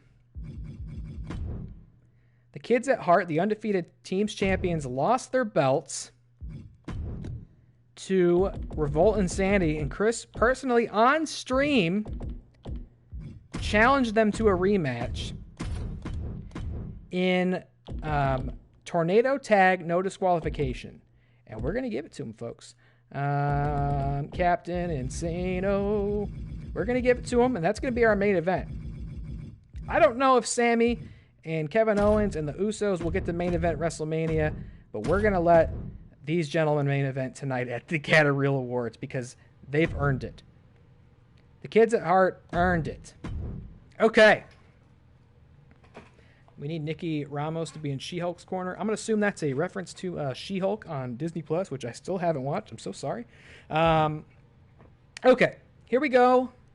I think let's make sure everything makes sense. This match, yes, the Twitch Championship, the Triple Threat, Money in the Bank, the Deletion Battle Royal, these two, the rematch for the women's title, the world title, and yes, I think we're ready to go. I think it's time to go to the award show, folks. Put on your best attire. Here we go. Got a big sip of water here. We're just getting started, baby. Hey, and the game didn't crash. Big knock on wood there. The game didn't crash while I did that. That's a relief. So here we go. We're getting started at the Acadareel Awards, our pay-per-view for the night.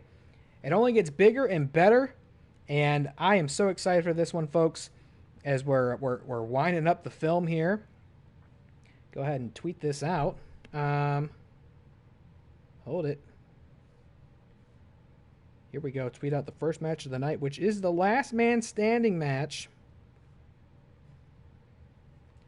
It's really it's really thinking about it. It's really loading in here.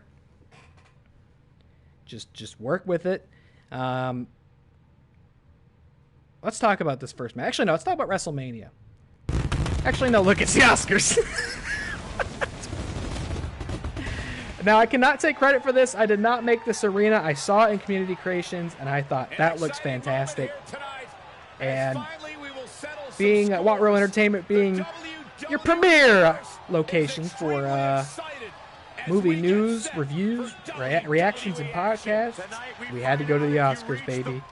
Go ahead and make sure you are following Watt Row Entertainment on YouTube. Posting a link in the chat right now.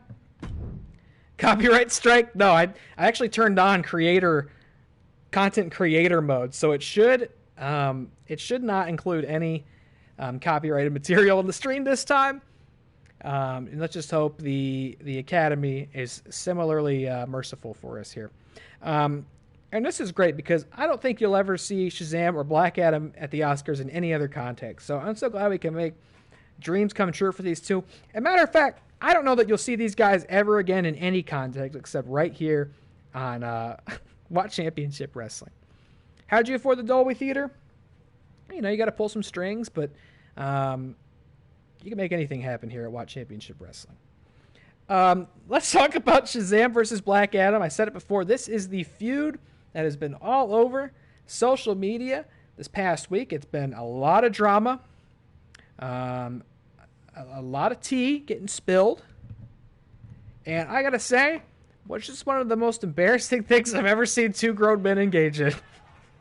Oh, and I did slap our Watt logo in the ring, though. I just took all the credit for it. Just Watt Gaming. But I didn't make this arena.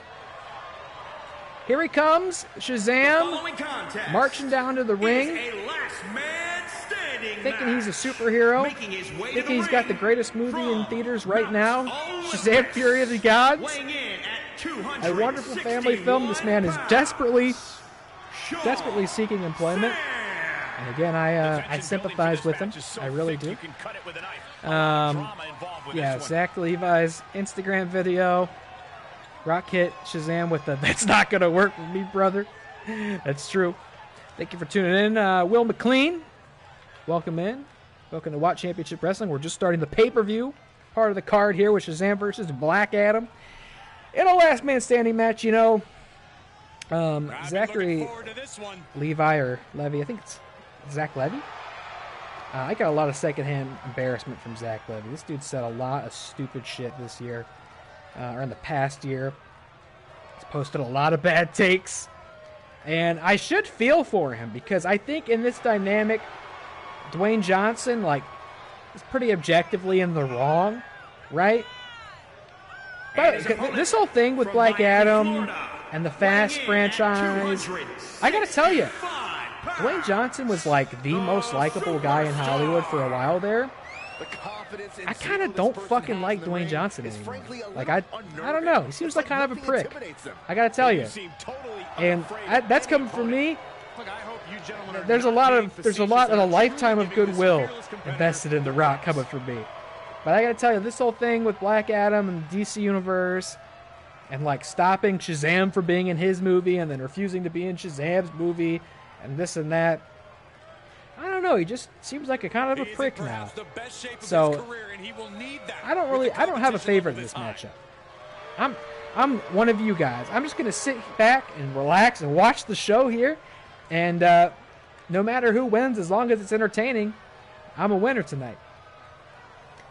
Zach Levi got caught saying "fuck that guy" about Dwayne Johnson at Fan Expo this weekend. Hey, rightfully so. I mean, like I said, I think Dwayne's kind of in the objective wrong about this.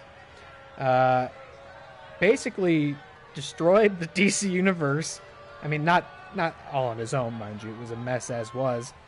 But if there was any potential for that franchise to exist before just getting cleared out with a bulldozer, he definitely sabotaged that.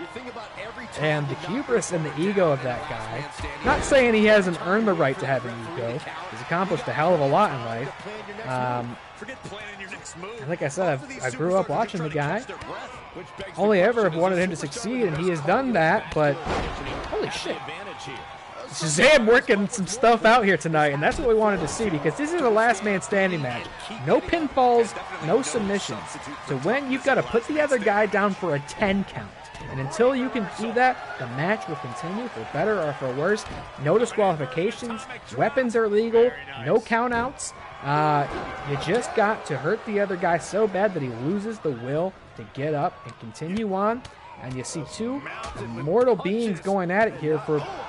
Again, you'll probably never see this happen on the big screen, at least not for a long, long time. And if you do, probably not going to be with these two actors involved. So enjoy it while it lasts. And I hope Zach Levi watches this.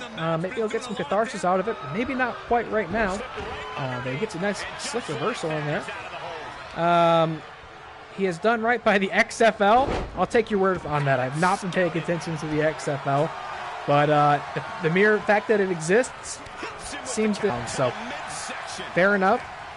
I would still love to try Dwayne Johnson's tequila. You know, every once in a while I'm in a liquor store and I'm looking around at, what am I going to get? And I think to myself, let me see if they got that rock tequila. But they never do. It's that and the Stone Cold Steve Austin IPA, which I'm sure just tastes like an IPA. But at the same time, I want some of that Broken Skull Ranch. I don't want that Hidden Valley Ranch. I want that Broken Skull Ranch. And we go to the outside of the ring on the red carpet for questions in while you can. But they can stay out here all night if they want, because this is perfectly legal. You see the refs on the outside with them. They could stay out here and never go back in the ring as Dwayne Johnson delivers some very frustrated fists on the head of Shazam here. The longer a man stays down, the lower the box office is. Well, God, I hope not for Shazam's sake. I haven't seen the new Shazam. Oh, no. An attempt at a Superman punch there by Shazam. But Henry Cavill, he is not, and Superman, Henry Cavill is not either. A little bit of irony in that attempt there. Oh, we've seen who drew first blood? Dwayne Johnson, or Black Adam, I should say. Excuse me, just drew first blood and busted Shazam open. It's personal, it's bloody, and it's vicious here, folks. What a lariat by Shazam, though. A lot of back and forth action. Let me get some water here. My God. He's positioning himself. I've not seen the new Shazam. Holy shit. I thought it looked fine. I like the first Shazam quite a bit. I'd probably put it in my upper tier of DC Universe movies. I like David F. Sandberg. Holy shit, we're already at a 5 count. That top rope Kinshasa for Shazam might have ended this early. No. Black Adam's getting back to his feet. I'm surprised to have seen him down that long this early. But it just goes to show how hard these men are hitting. They're really just putting it all on the line there. And Shazam's a special guest here tonight, like I say. I don't have plans. I already told you the roster is feeling pretty tight. I don't really even need to see Shazam on our stream every single week. Maybe Black Adam can stay because it's just so hilarious to think about. But, oh, here he goes. Coming in for the big... Oh, Shazam rolls out of the way. And he may have just saved it, but a spine buster. Oh, my God. What tremendous back and forth action here. And Black Adam's going to see if that was enough. I don't know if it is, folks, but wow. These are two evenly matched competitors. I would have loved to have seen this on the big screen. Can Shazam find a way back to his feet? I don't think he's getting a third movie, but maybe he can at least get a win here tonight in his first and only match in WATCW Championship Wrestling. He is. He's getting back up. He's getting back up. Yeah, I would like to. Whoa! That was really intense. I will see the new Shazam eventually. Maybe not till it hits HBO Max or something. I like the first Shazam. I heard this new one's not quite as good. And it didn't look quite as good. Hold up. Shazam's celebrating early. He thinks he's got it, folks. Can Black Adam get up? He's up. Not yet. And for the love of God, just end it already. Eli said it's okay at best. I believe you. Not anything I'm in a rush to see. If I make it, when I make it next to the theater, odds are there's going to be something I'd rather watch than Shazam 2. So let me see Creed 3. It's getting close. I did see the new Ant-Man a couple days ago. And I would say that was also okay at best. Didn't need to go see that in the theater, but the kids wanted to go, and I said, you know what, let's go. A day at the movies, it's been a while since we had one, and they had fun, and that's really what matters. But it was fine. I went on with really low expectations, mind you, so I actually think I liked it more than I thought I would. Because it exceeded my very low expectations, but it was fine. It was fine, which is where a lot of Marvel movies have been charting for me as of late. Most of them are fine. And yeah, I expect Shazam will probably chart that. Black Adam, for what it's worth, charted below fine for me. That movie sucked. And it's just so embarrassing. It's almost comforting in a way to me that I can get secondhand embarrassment on behalf of Dwayne "The Rock" Johnson. His entire thing with that movie has been so embarrassing. Zachary Levi's thing has been so embarrassing with Shazam. A couple months ago, he was like practically begging James Gunn to keep Shazam around at like a con, like in front of an audience. That was really awkward. And yeah, and then he did an Instagram live where he made it basically blame Dwayne Johnson for Shazam doing poorly at the box office, and he might be done. Nope. I mean, no matter who wins, it's going to be really embarrassing for whoever lost. We're going to see who the definitive winner is in this dynamic between these two. And no matter who wins, we all lose, because we'll probably have to hear more from them again. The saga of the DC Cinematic Universe never ends. It's going to make a fantastic book one day. Black Adam out. Somebody's got to hit a finisher in this. They're really pussyfooting around here. Here we go. Oh, what a knee from Shazam. I don't know if that was a finish. I don't think it was a finishing move. Maybe a signature? This is getting hard to watch, guys. We might need to You'd have to play Dwayne Johnson for this loss. Oh, blame Dwayne Johnson for this loss, too. I don't know. I hope the AI is not going to be goofy and like take forever to win this match. I should have known what I was getting into here with the last man standing stipulation, but this might be it. No, it's not. Somebody hit a finisher for God's sake. I think it's all it's going to take. I don't know what Shazam's finishers are. I know what Black Adam's are, so I'll keep a close eye on those digits at the bottom. Shazam's got control of this match. And hey, as far as comics would dictate, he is the good guy. You know, I don't know what... Okay, really? Sometimes I just hate the AI in this game. This is absurd. We know this ain't going to be enough. Hit a finisher, you got two of them. Hit them both! Hit them both and you'll definitely win. He's getting up at 8. For the love of God, somebody hit a finisher. Just ended already. Big suplex from Black Adam. Oh, he's going to try. Look, I'm only giving this match a couple minutes before I get involved. Okay, I'm not tolerating this chicanery anymore. Because I know he ain't staying down. Alright, we do not have time. I gotta go to bed. Okay, I don't have time for this. Oh my God. I'm gonna give them like till 10:45 to finish this match, and if not, we're getting involved. They're in the ring, so now maybe he'll try to hit a finisher, right? I swear to God, Black Adam, these guys are such idiots. I mean, what are we going to do about this? We can't just sit here and watch this. There you go. Okay, breaking it up, maybe going for the finisher. Come on, somebody. Is this one? Taking Black Adam to the corner. Come on. Oh, just raking the boot against Black Adam's face. And it has felt very personal, but it seems like these guys, Shazam especially, afraid to ultimately pull the trigger. And I don't know why. Maybe somewhere in Zachary Levi's heart he's saying, come on, Dwayne, it's not too late. You and I can do this. We can lead the DC Universe. I just want to stay employed. I said really embarrassing things on the Joe Rogan podcast. Let me continue to make these movies. And Black Adam says, no, I'm getting up. I don't want to. I'm going to change the hierarchy of this forever. I 3 minutes. I'm giving them 3 minutes to finish this match, or I'm getting involved. Okay? That's right, Zachary Levi. He believes in the truth, guys. It's so important to live in the truth. And the truth is, if one of these motherfuckers doesn't win this match by 10:45 Eastern Standard Time, I'm flipping a coin and I'm taking matters into my own hands. You can see he is feeling it now. I've done it before, and I will do it right now. Because neither of you guys can seal the deal past the 8 count.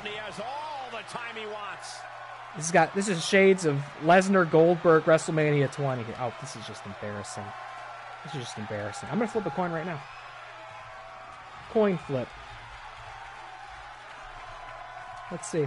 This is just preparing to flip. I'm gonna say Shazam is heads, Black Adam is tails. Alright, I'm not going to tell you who it was until it's time. Look at this!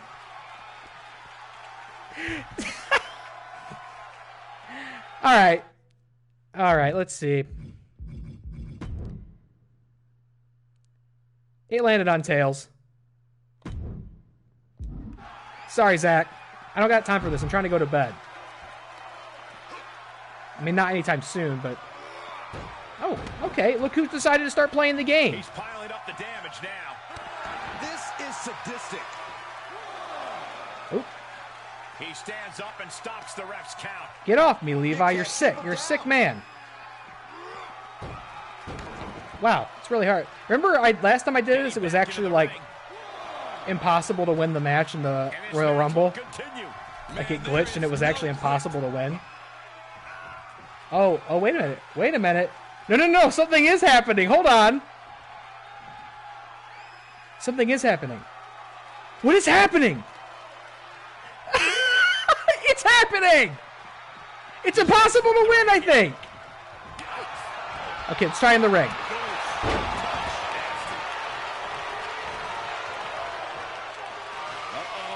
tell it to Joe Rogan, you piece of shit. That's lights out. You can count to 100. You know, here at WAT Championship Wrestling, we're going to invest in the guy who's going to be here tomorrow, and that's Black Adam. It's not Shazam. I'm sorry, I gave him an honest chance. That's right. The hierarchy of the WAT World Championship Wrestling League has changed forever, folks. That's right. It's me. It's been Black Adam the whole time. That's what you get. Something funky was going on out there. When I would hit the attack button, he just kept going like that, and Shazam was doing it too. So, yeah, the AI definitely broke during that. There's that embarrassing the Superman punch. Matt's booing. He doesn't like it. But you know what? Sorry, like I said, neither of these guys really are winners in my book. And I gave him a chance. I think this is the most fitting ending for this. You know what? Let's do something else while we're in control, since it's so personal. Watch this. He's rummaging for some sort of you get caught saying bad things about me at cons, at expos. And he's going with the great you want to go live on Instagram and tell them about this? Huh? You think it's funny, Zach? You think James Gunn's going to call you over me? I don't think so. This is my world. This is my hierarchy, and you're living in it. Get your ass out of my franchise and get your ass out of my ring. It's over. It's over.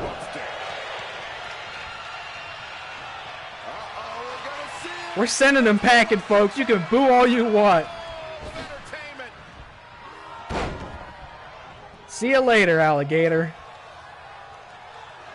And look, the fans can't believe it. What a way to get started.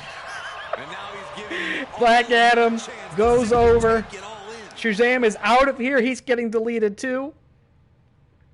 We're opening up a spot for Kevin Smets, folks. Now we got to tweet this out. Hold on. Let's see. I got to take a picture of it. No screenshot on this one because, you know, I didn't know it was happening. Let's see if we can summon these men here tonight. Try to keep my ugly face out of the picture. Here we go. Use this photo. Wow, what a disappointment that match was. But kind of fitting, I think, ultimately. Starting now. After, let's see. After his huge win over Moose Haas, Slick Nick makes a challenge for the Twitch Championship.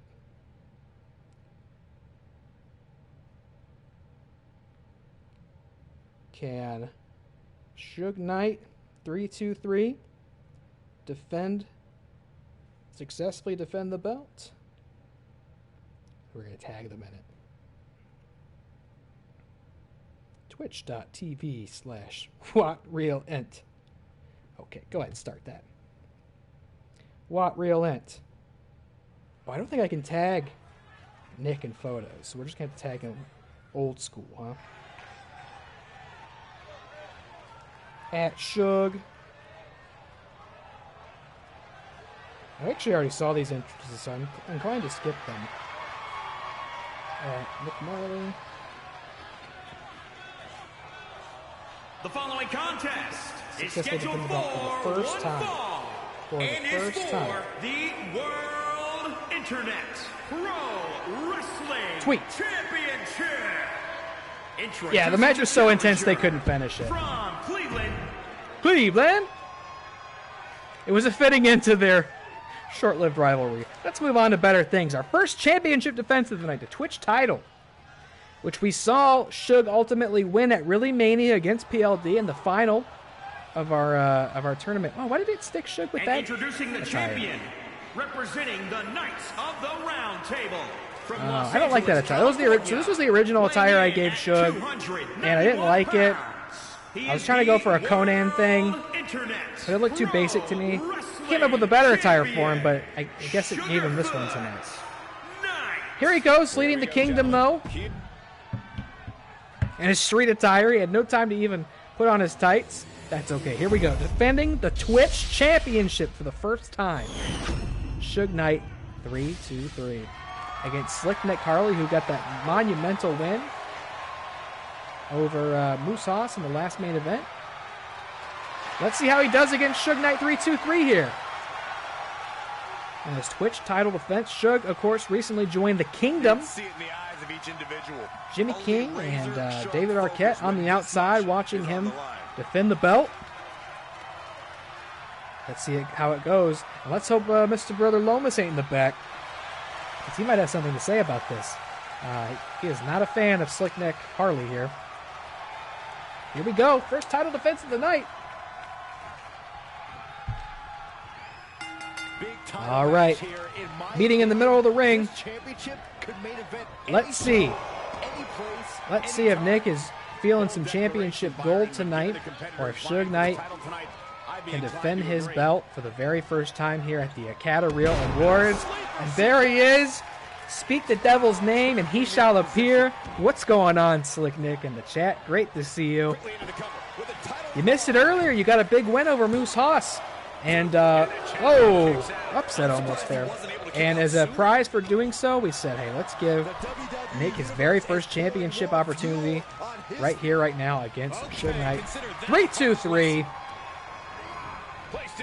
How are you doing? Welcome in. You just saw a very lackluster, or you just missed, rather, a very disappointing last man standing match between Shazam and Black Adam. Black Adam ultimately taking the win, but didn't look like much of a winner in doing so. Expecting better things from this match tonight. Let's talk about more about our WrestleMania preview here. Oh, I'm very excited for this one. Hell in a Cell, Edge versus Finn Balor. I am so happy that Hell in a Cell is no longer like a gimmick pay-per-view match. That it can appear when it's most appropriate. That it can be the culmination of a big feud. And I don't think there's been a Hell in a Cell match at WrestleMania since Undertaker and Triple H, I want to say. It's the last one that I can think of. It comes immediately to mind. I'm so excited, especially because they've all but confirmed that Finn's going full demon for this one. Been far too long since we've seen that. And I love that it's getting brought out in a feud that I think has earned that distinction. I'm expecting some crazy shit. I'm expecting Edge to do something wild in that match. You're on a catamaran with Dwayne as we speak. He's showing me the Black Adam financials. If you convert the box office figures to Shroot Bucks, it's actually a hit. Folks, you heard it here first. Black Adam actually... Oh, almost a big pin there. One of the most financially successful films, if you run the numbers, a couple different ways. Oh, what an elbow to the back of Slick Nick. Michael Cole could barely believe it. What if we convert? If we do the math on Shazam Fury of the Gods, Nick, can you tell me what that looked like? Big hit. Can't wait to see Shazam 3. Big hit for everybody. Great competitive back and forth match here between Nick and Suge Knight. Nick, who actually showed kind of an honest streak earlier when he attempted to shake hands with the good brother Lomas. His attempt at decency was rejected, so I don't suspect we'll see one ever again. What a splash! Picture perfect splash. Suge Knight doesn't go for the pin, picks him back up. He's got to finish restored. We've seen this once already. End of days! Goes for the pin! Is it enough? Oh! Huge kick out by Suge. 2.999. Suge is 3-0 for a reason, folks. That's a tournament-winning champion there. What a Hurricane Rana. Nick can barely believe it in the chat. That kick out from Suge Knight. And that is why he's the champion, folks. And it's not over yet, but can he rally back and bring it to the Slick One to defend that belt? And you see Nick worked up into a frenzy there in his little leather biker shorts. Mr. Nice Guy maybe not here anymore. Gonna go for another pin. He is. Is it enough? Did he beat down on Suge enough to get the belt here? No, Suge rallies once again, folks.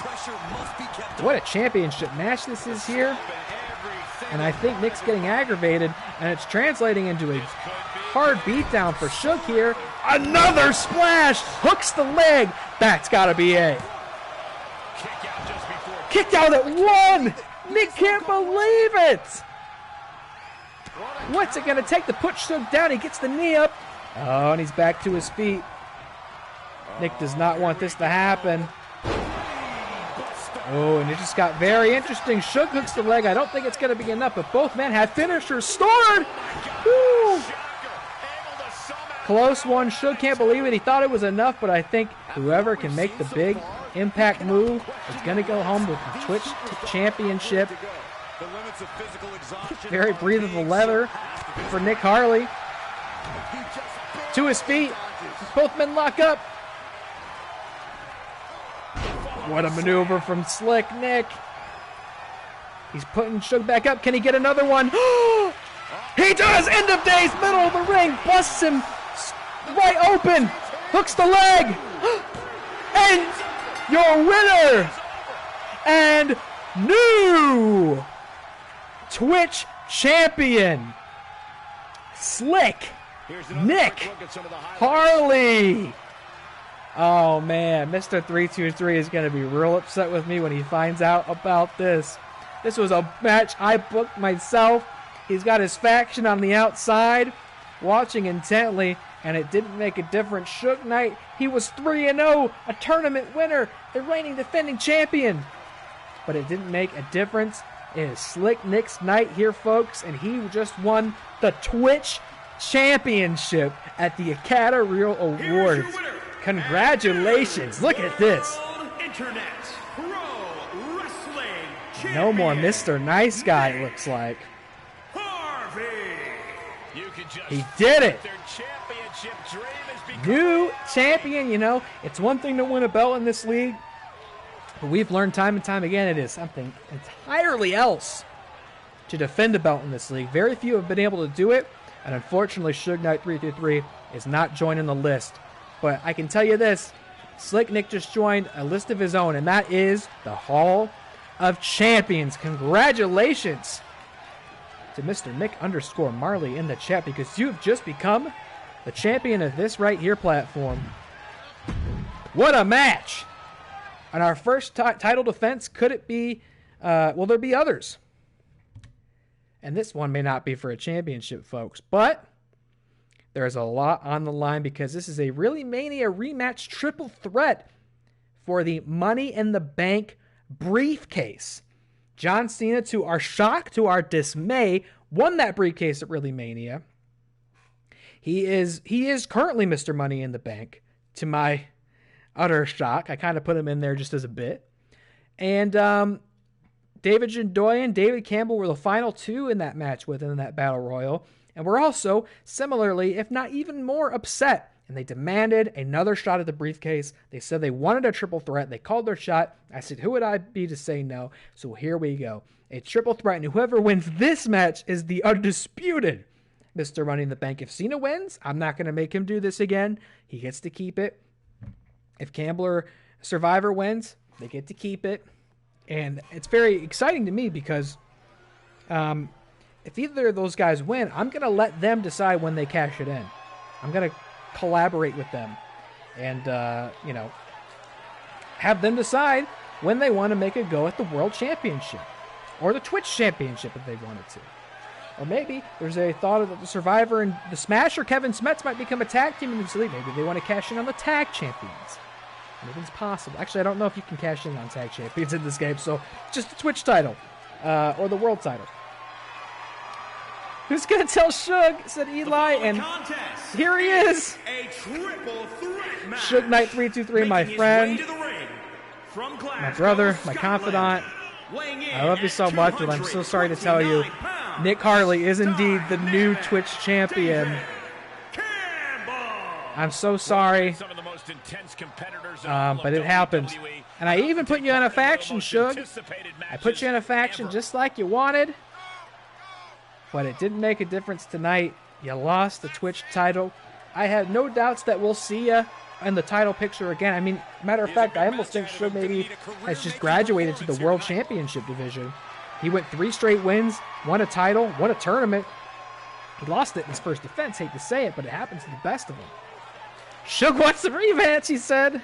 I don't know. My rule has been if you successfully defend the belt, then you get an automatic rematch. That didn't happen here.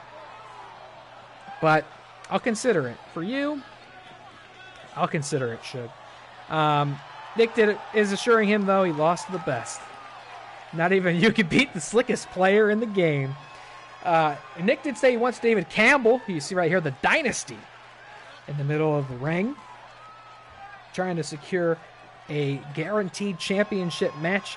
Put it in his pocket here tonight, leaving the Acadareel Awards. But here comes the Survivor. He's so quick. The shortest entrance in the game. 219 pounds. Here comes the Survivor. Bang, bang, bang, bang, bang. Just blew through our pyro budget in a matter of seconds. Another great supporter of World Championship Wrestling here, Mr. David Jindoyan, who is joining us in chat. Thank you so much, David. Great to see you.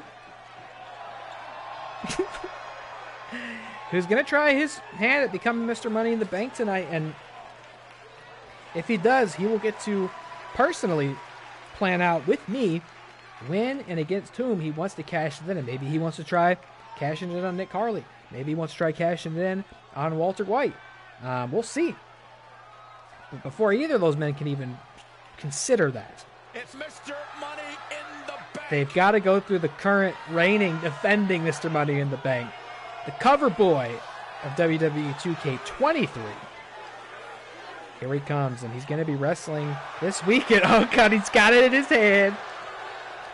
Goes so well with the shirt and hat. Massachusetts, weighing in at 200. What do we think about his match at WrestleMania, going against Austin Theory? That's going to be opening up night 1. Do you have any predictions on that? Any locks? I'm actually not sure how I think that'll go. I mean, for me, it's like, yeah, John Cena could win the U.S. title at WrestleMania, but like, what, is he going to show up and defend it? Probably not, right? Unless maybe he loses it on like Raw the following week, right? Something like that. I don't know. And like Austin Theory, you know, I don't know if he needs a win, but it would definitely help him a lot to get a win over John Cena. And it's like, what does John have to accomplish at this point? Also, I don't know how much longer he's going to be around. He said as much to Cody Rhodes, I guess. This is great with no music. This is some sort of like surreal art piece almost. Stupid floating briefcase. You know what? I said it earlier when Kevin asked about me getting 2K23, and I don't see it happening anytime soon, but I really would love to, for the mere sake of getting Invisible Super Cena on the roster in this league. I would love to have that on the roster here. What a pain in the ass that thing would be, as well as action figure Cena.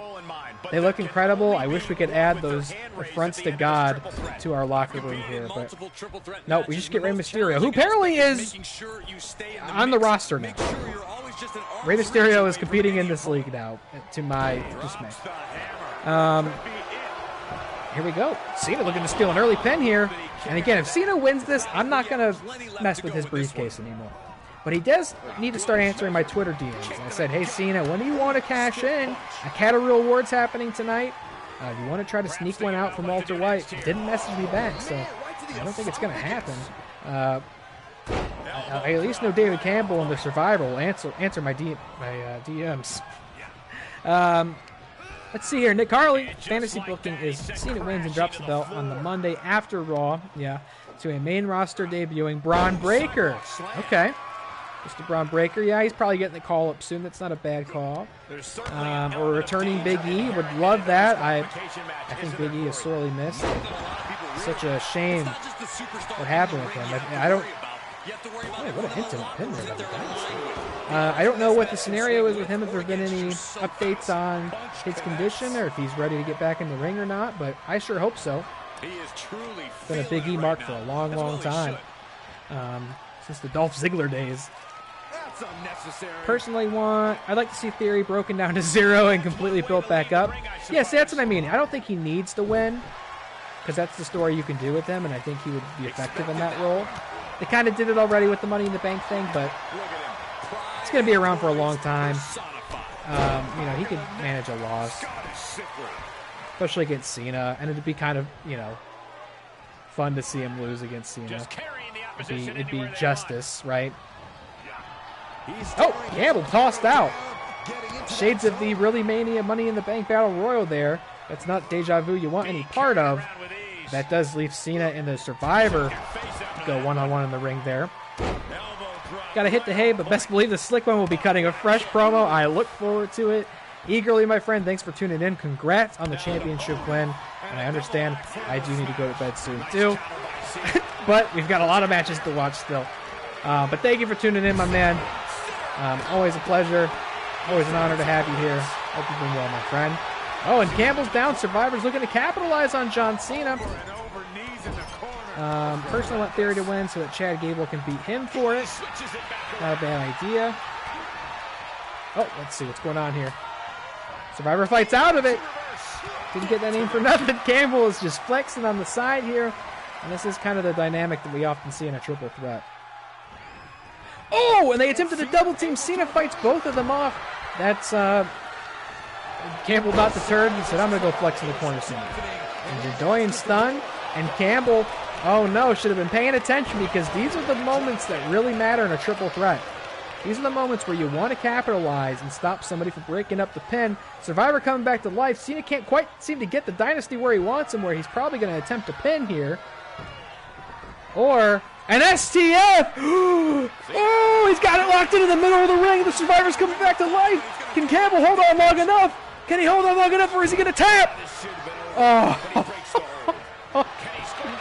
Wow, and Cena getting greedy, going to attempt the pin. The Survivor's going to break it up. Thank God he did, because I do think that would have been it. Attitude adjustment! Hooks the leg! Campbell's not going to let it in that quickly. Wow.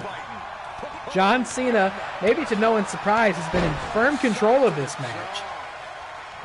But here it is. What did I tell you? These are the moments that count the most. Cena rolls to the outside, stunned. It would mean the world for one of these guys to capitalize on each other right now. Campbell in control. You want to be able to... Oh, big spine buster by the Dynasty. Hooks the leg, but I think it's going to be a rope break. Maybe not! No, the Survivor kicks out. He didn't get that name for nothing, folks. And you do feel the end coming, but you also feel John Cena coming back to life and getting back in the ring. Something you cannot deny is all three men want this very badly. John Cena probably very unhappy that he's even having to do this. He won it fair and square at ReelyMania. Why did a guy like him have to prove anything? And I would... John just said, hey, what's up, how you doing? You know, I consider David Campbell a friend. I consider David Jadoyan a friend. And friends help each other out. But if I could consider John Cena a friend, you know, maybe things like this wouldn't happen. See what I mean, John? And now the Dynasty, John Cena in the middle of the ring, one-on-one. If Campbell can capitalize here, he's got to finish restored. He's got to stop showboating. The Survivor's not going to be out there for very long, and John Cena's not going to go down without a fight. And I think it got the best of him there. This is not a match where you can make a spectacle of yourself. Another attitude adjustment. Hooks the leg. Where's the Survivor? Oh. Campbell barely kicks out. My God, Survivor comes in, looks for a big power bomb. Oh! Oh, what does he call that? Oh, he DM'd me what he calls it. I forget what he calls the power bomb. Hooks the leg! Oh. The elbow drop is S tier. Oh, Survivor's Guilt. That's what the power bomb's called. Yeah, there you go. Survivor's Guilt. Thank you, Jadoyan. Wow, what a match! I keep thinking it's over. Campbell hooks the leg. Look out! Look out, Survivor! Turn around! No, you're going to sneak one in on Big Match John. And you look at their profiles along the bottom, and they all tell the story of how hard fought this match has been. Everybody understands what's on the line here. Hooks the leg. John's not going to let that happen. it can be very, very difficult to find yourself in a championship match in this league. There's a lot of hungry competitors in the locker room. Hooks the leg. That's not enough. Survivor's out. It's down to Campbell and Cena. D-trigger! D-trigger! Campbell hits the D-trigger, hooks the leg. And we have a new Mr. Money in the Bank. The Dynasty is Mr. Money in the Bank. Hits the D-trigger on John Cena, hooks the leg, and he will be taking that briefcase home, ladies and gentlemen.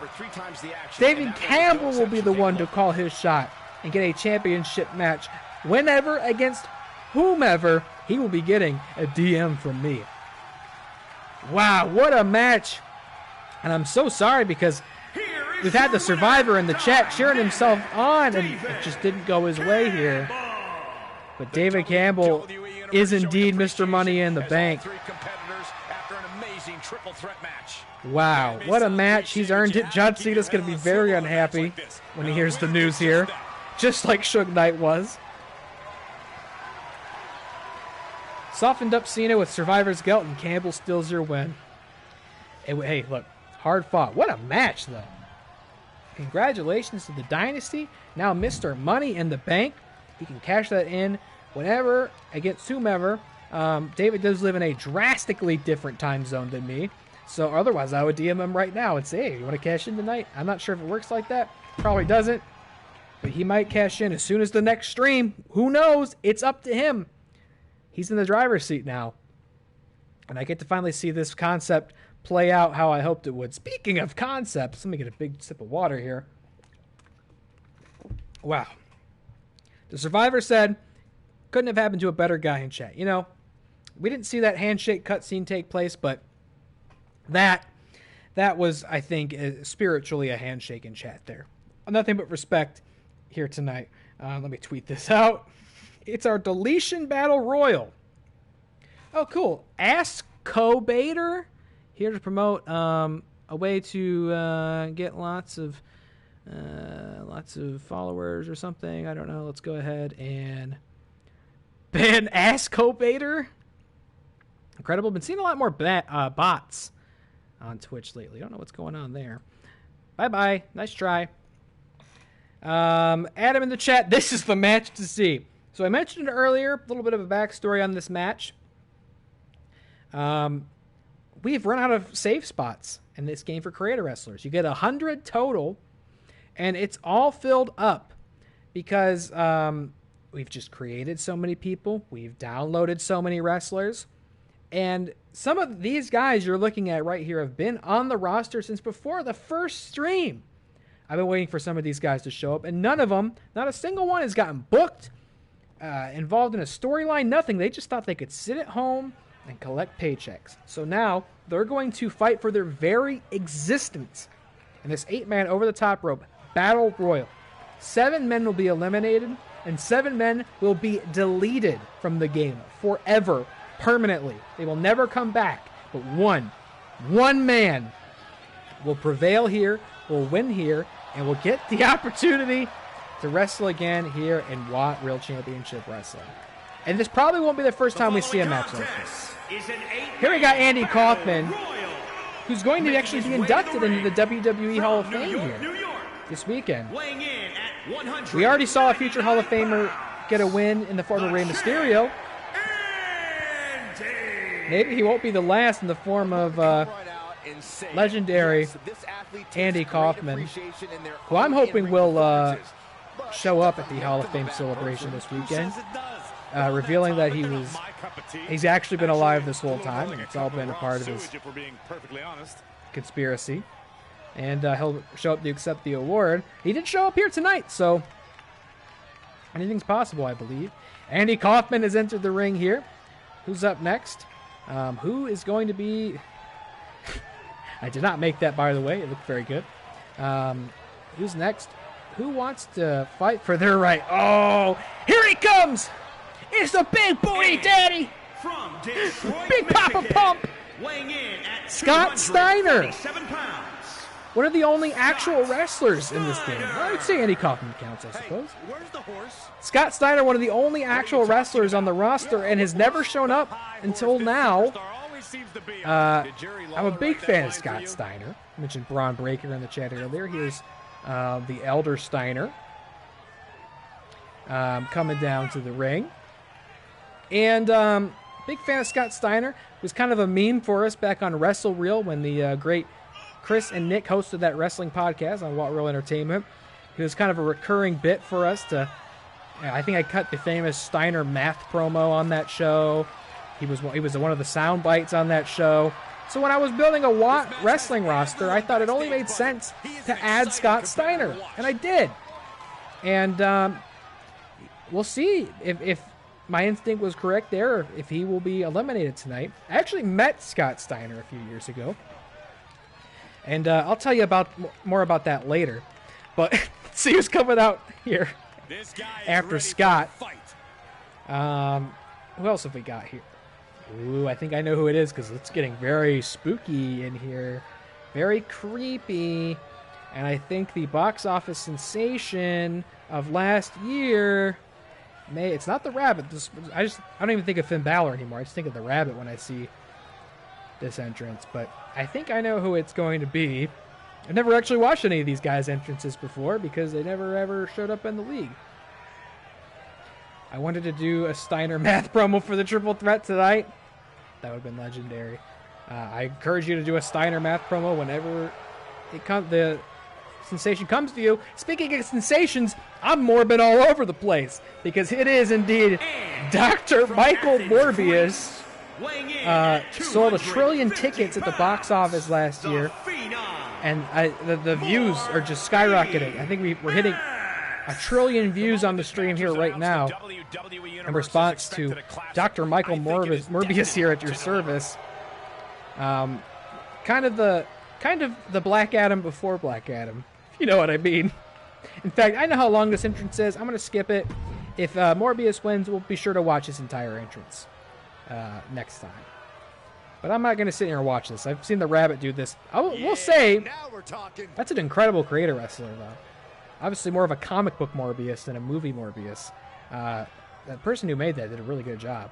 Especially with like the way the face, the picture stuck on there. It looks really, really good. Now, I think this guy, everybody's going to be familiar with him. Bane, who, by the way, is not the only Batman villain on the roster. Cuba. The other one has also not debuted. There's more guys outside of these 8 who haven't debuted yet, but you can only do an 8-man battle royal. I wasn't going to do a Royal Rumble. I wanted to keep it fair and balanced. So there are other Batman characters who have not debuted on this roster. They may find themselves in one of these battle royals before long as well. But Bane, for me, I thought makes a lot of sense. The original comic book iteration, bit of a luchador, right? Where's that mask? Not so much the Tom Hardy version, brother. But classic Bane here with the bright green venom pumping through his suit. Very pro wrestling inspired, so I thought that makes a lot of sense to put in Watt Championship Wrestling. And there he is. What a hoss. Maybe we will see him again. He's going to have to earn that opportunity tonight. In our first ever Deletion Battle Royal. I don't think it'll be our last, though. We'll see. Got to make room for Kevin Smets, okay?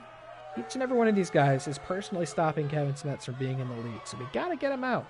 And there are plenty of other people I want to make. I'm starting to play Resident Evil 2, by the way, on the stream, so I need to add, naturally, Leon Kennedy to the roster, I'm thinking. Maybe Claire Redfield, maybe Ada Wong, maybe Mr. X. Now, here's a guy you've seen on stream before. From Yemen, evidently. I don't know much about Dragon Ball, so maybe he is. I don't think so, though. Goku here, I added a long time ago after our first Fortnite stream. I thought I wanted to somehow represent Fortnite on the Watt Wrestling squad. Matt was playing Goku a lot. I think Cameron might have been playing Goku as well. Maybe he's playing Vegeta. Maybe both things are true. I don't know, but I thought, hey, people like this Goku guy. I'll add Goku, from Fortnite, not from anything else. And he's been that Fortnite stream was in what, like November? Maybe December? I don't know. A long time ago. And he never showed up. We've had so many shows, so many pay-per-views. So many opportunities. I mean, I know I booked some of these personally myself, but at the same time, I let the AI cook when I can, and I didn't think any of these guys deserved a shot. Even Goku, who you would think has got to be the most powerful guy out here. I've heard many times how great Goku is. He's so strong. He could beat anybody. Well, let's see if that's true. Let's see if he has what it takes to beat Andy Kaufman, Scott Steiner, and Morbius and Bane, okay? Let's see about that. Now, this is maybe the most obscure guy on the entire roster. Chase is an original 2K WWE character who, if you saw my first ever stream of this game, it was not WAT Championship Wrestling. I was playing the My Rise career mode with Rick Raddus. And we met this guy, and I just hated him so much. I even, I believe Rick Raddus threatened to, like, permanently cripple him because he was so annoyed by him. And I really understood how he felt. And so I thought it'd be kind of funny to add him to the roster of WAT Championship Wrestling. And that was also before the first ever stream of this game. And Mr. Chase, with his ribbed... Oh, whoa. From parts unknown. Oh, man. This guy's never looked this cool before. Now, this is a wrestling legend right here. The Shock Master, a WCW legend.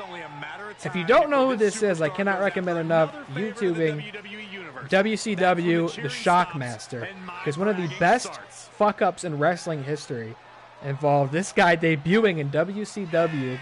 He's going to be this big new sensation, and he did look almost exactly like this, except that appears to be an Optimus Prime helmet, and in reality he had a Stormtrooper helmet covered in glitter. I'm kind of surprised. How is this helmet in this game? That is definitely Optimus Prime. He falls through the wall. He trips, falls through the wall. His helmet falls off, rolls along the floor, puts the helmet back on. They have another guy in the booth doing his voice because he's got a helmet on, so when he goes to talk, he talks like this. Hey, you want a piece of me? I'm the Shockmaster.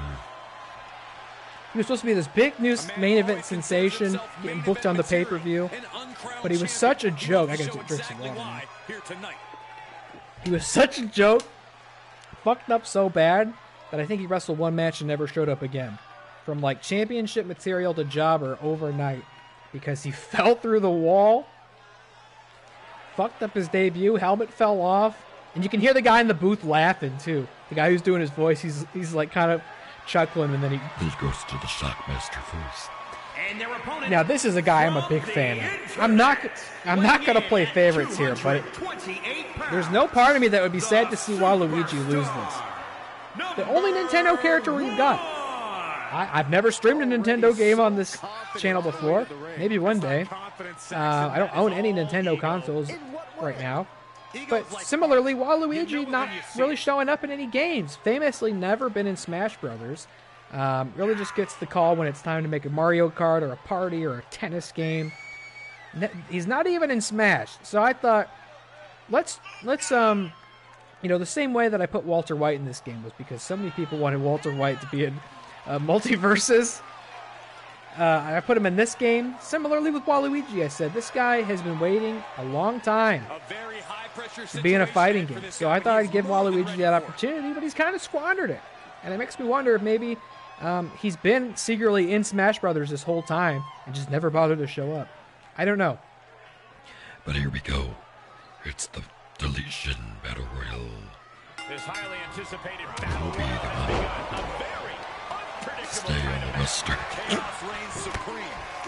And I don't know, who do we want to see win this? Anybody have any favorites in the chat? I would love to know if you had your way, if you were booking this, who you'd like to see prevail and stay on the roster tonight. I don't really have a significant preference myself. Chase trying to get Morbius out. Oh, it's not quite yet. Not quite yet. And these battle royals move quick. We saw one at ReelyMania. The AI doesn't waste a lot of time in this, so I hope that remains true. And this one, because I'm on day 3 of my new job tomorrow, and I really need to be able to stay awake for that. Taking Morbius to the corner. Wow, just all sorts of mayhem.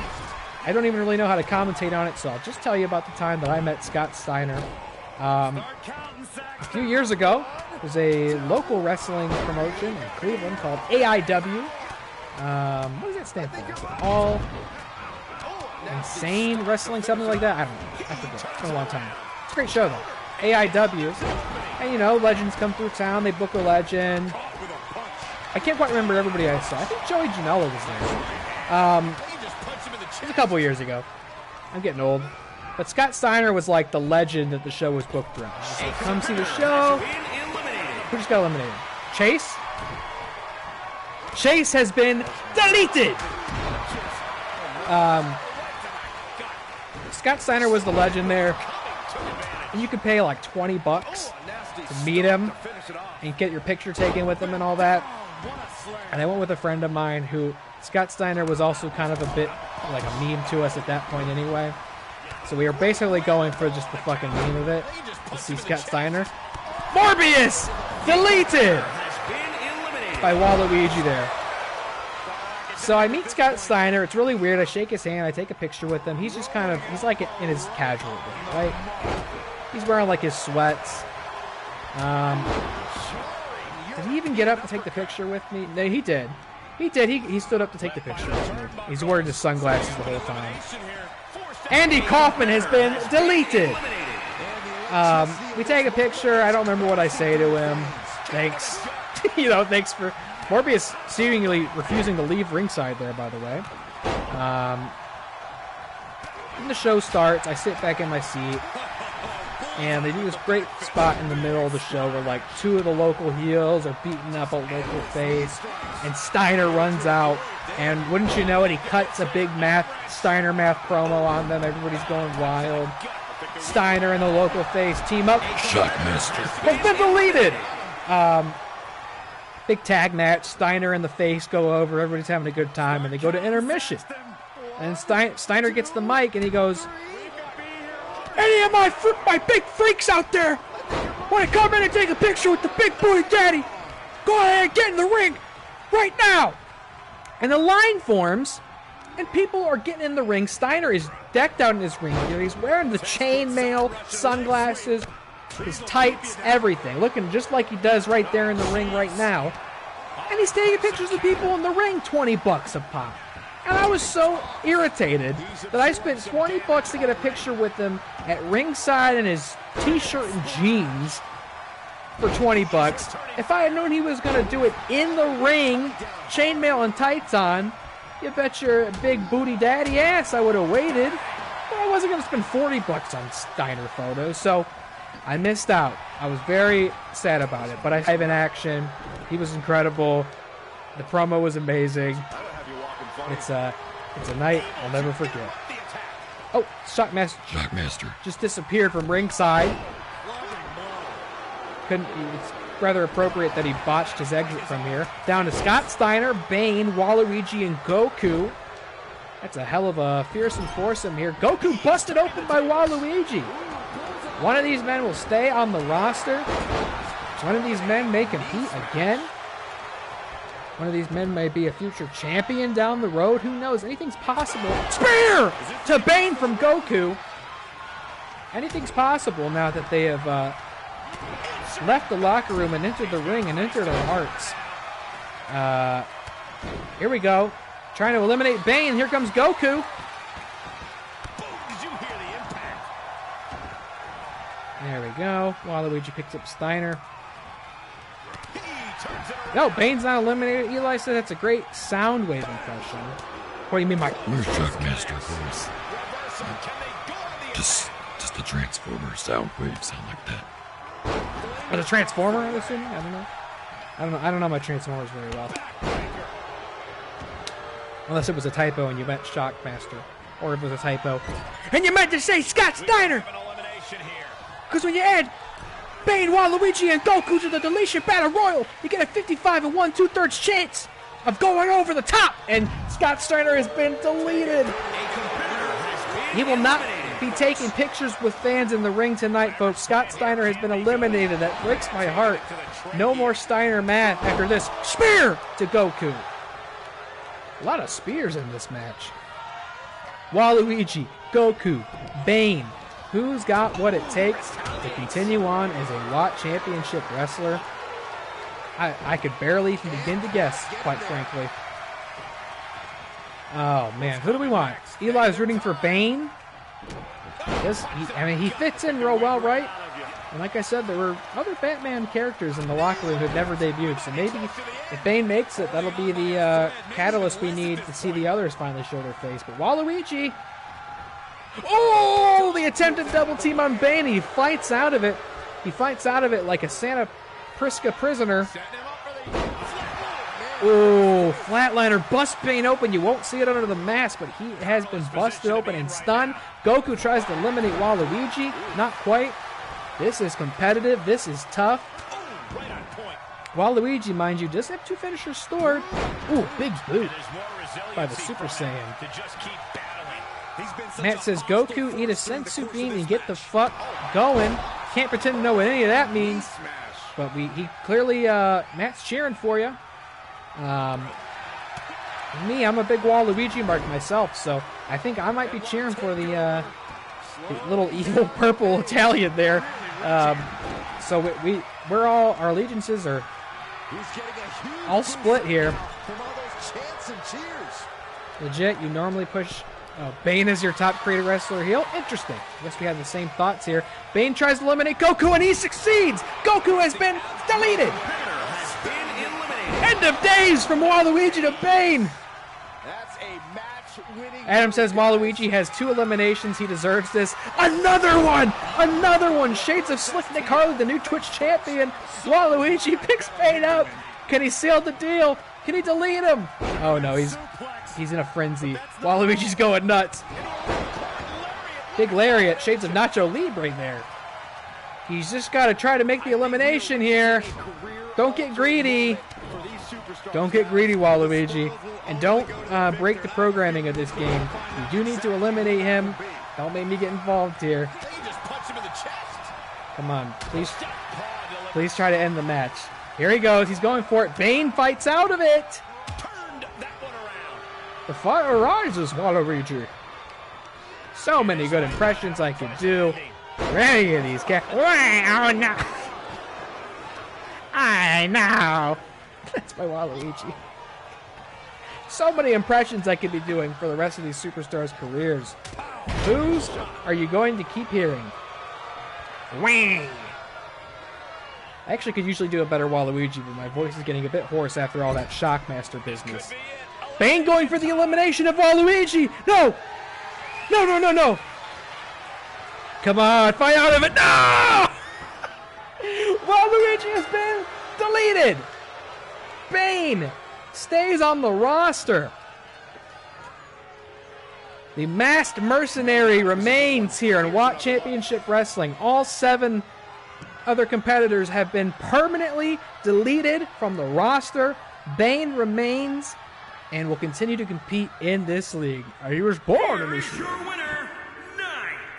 What a win The for fire him. rises. He really displayed his prowess in victory. And he displays his prowess, having personally deleted future Hall of Famer Andy Kaufman, Waluigi, The Shockmaster. Ribby Chase from the career mode of this game, Michael Morbius. So many potential careers just ended here tonight, and Bane proves he is here to remain. Incredible. Incredible. Well deserved. Well earned. Now here we go. Time for a bit of a grudge match, folks. This stream is not going to end any earlier than they normally do, is it? I'm so tired. I'm so tired. We have, after this, we have the 3 title matches. We have this, Women's World Teams. Can we end by 12? We'll find out soon. Okay, let's get this tweeted out. Nacho Libre, there it goes. So this, if you've been following this league and following these streams, this is a match that perhaps needs no introduction. But fear not, I will give you all the context you need, brother. Nacho Libre versus Dominic Toretto. Now this is a grudge match that will surely put Shazam and Black Adam to shame, but perhaps no more shame than they've put themselves to. Nacho Libre was the fan favorite, right? He went, I believe it was 8 straight wins, undefeated in this game. He defeated John Cena for the WAT World title, and it felt like the dream had been realized. It felt like it was all coming true. So many people cheering for him, rooting for him, and I will confess, thought he would be undefeatable. So much so that I was going to go in and nerf his stats. I was like, this guy's too good. He'll never lose, and that's not fair. That very same night that I said that, he loses the World Championship in the Elimination Chamber to Dominic Toretto. Gets his rematch at ReelyMania triple threat. Dom Toretto defends the belt against Nacho Libre and the Real Rumble winner, Walter White. And that match ultimately ends with Dominic Toretto tapping out to Walter White. So let's think about what happened there. Dom beats Nacho for the belt and loses that belt at ReelyMania, thus voiding Nacho's claim to a rematch. Now, Nacho has been a fan favorite. He's been a hero to us all, an inspiration to all. But I think we're going to see maybe a bit of a darker side of him because this is personal. Nacho says Dom is the one who lost his belt. Weighing in at 273 pounds. And I mean, this is going to be brutal. It's personal. It's as personal as it's ever been. No belt on the line here. This is just about the respect. This is just about bragging rights. This is just about the catharsis of knowing that you're the best at the end of the day. Nacho doesn't know that anymore. He used to know it because we all knew it. We all told him it. We don't know if he's the best anymore. This is this guy right here. Dom Toretto is the only one who's ever successfully pinned Nacho Libre. Nacho was down and out on the outside at ReelyMania. Dom tapped out to Walter White. Dominic Toretto is the only one in this game who has managed to pin and defeat Nacho Libre. Likewise, Nacho has been the most dominant competitor we've seen in this entire league.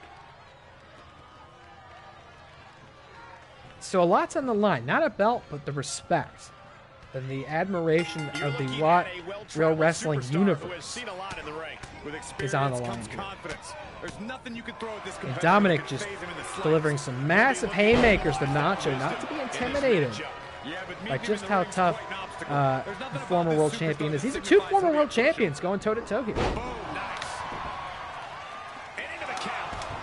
Adam says, make sure there ain't any family hiding under the ring. It has been theorized before that Dom just pushes his family members underneath the ring, not to interfere later in the match, but just to send, just resounding family energy through the mat. And it empowered him in Elimination Chamber. It didn't work at ReelyMania, though. Let's see what happens here. Let's see what happens when the stakes are not about belts. Nacho having a bit of a spasm there. Nope, he got out of it. No worries. You hate to see those spasms in this game because you think, oh man, I might have to flip a coin and decide who's going to win. What a show it's been here tonight, folks. Careers have ended. Championships have changed hands. New allegiances formed. Rey Mysterio's in the league now. What else we got in our WrestleMania preview that I haven't discussed yet? Brock Lesnar versus Omos. Now, that's a match I think is such a waste of Brock Lesnar. In hindsight, it's 2020, but you got to think they regret booking Brock against Omos and not doing him and Bobby Lashley again. Obviously, Bray Wyatt got injured. He's out. The Lashley program has been canceled. But I think this is... I know Brock personally asked for Omos. So I don't know. They might do something cool. I think that match is going to go 5 minutes. And logically should end with Brock hitting an F5 on the big man. That's what you pay to see, right? Trish Stratus, Lita, and Becky Lynch versus Damage Control. I've seen a lot of speculation that Trish is going to go heel. I don't know if that's based on anything or is just speculation. Trish and Lita grew up watching those women. Legends, love them. Cool to see them back. Dom goes for the pin. I don't know if Trish will do that. I don't know if Trish is sticking. He's based in. Wait a minute! Oh, close one. If anybody could kick out of a move like that, it's Nacho Libre. Gotta go, bud, but thanks for the shot. Hey, thank you for tuning in, my friend. Always a pleasure, and I think there will be great things left to come from the Survivor, who I think might be making his debut in the teams division next time we go live. Appreciate you. Have a good night, my friend, and I will see you next time. Take care. I think Damage Control probably ultimately should win this, unless they're going to split them up. Spear, hold on! Is it? And he does it! One spear later, and Nacho Libre perhaps wins his mojo back from the man who stole it and lost it in the first place. Nacho, perhaps still the greatest pound-for-pound professional wrestler in this league. Oh, we got a handshake coming, I think. Squash the beef.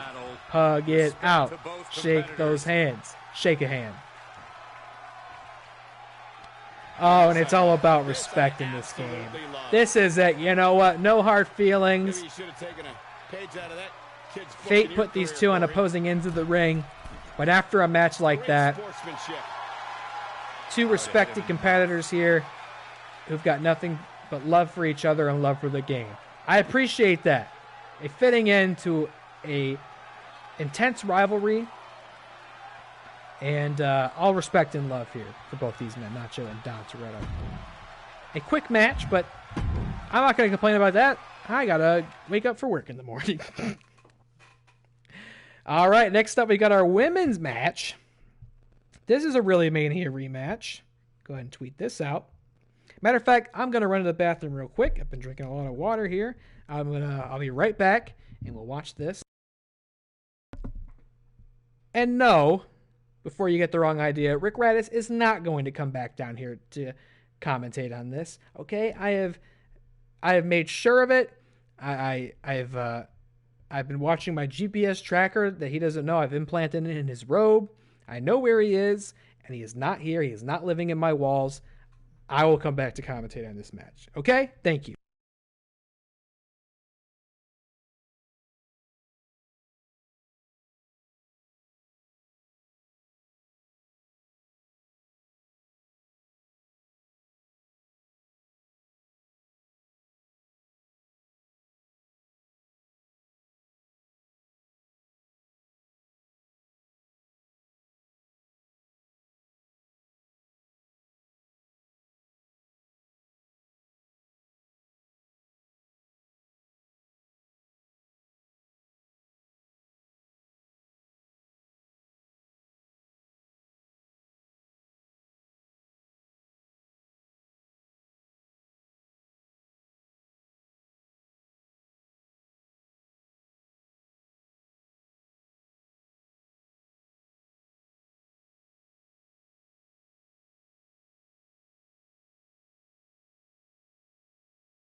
Oh, man, it didn't, I thought it would have started the match on its own. Sorry about that. And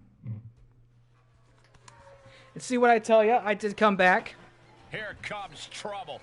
Okay, you know what? We're going to even skip the entrances here. Actually, we'll skip Becky's. No offense. I love you so much, Becky, but...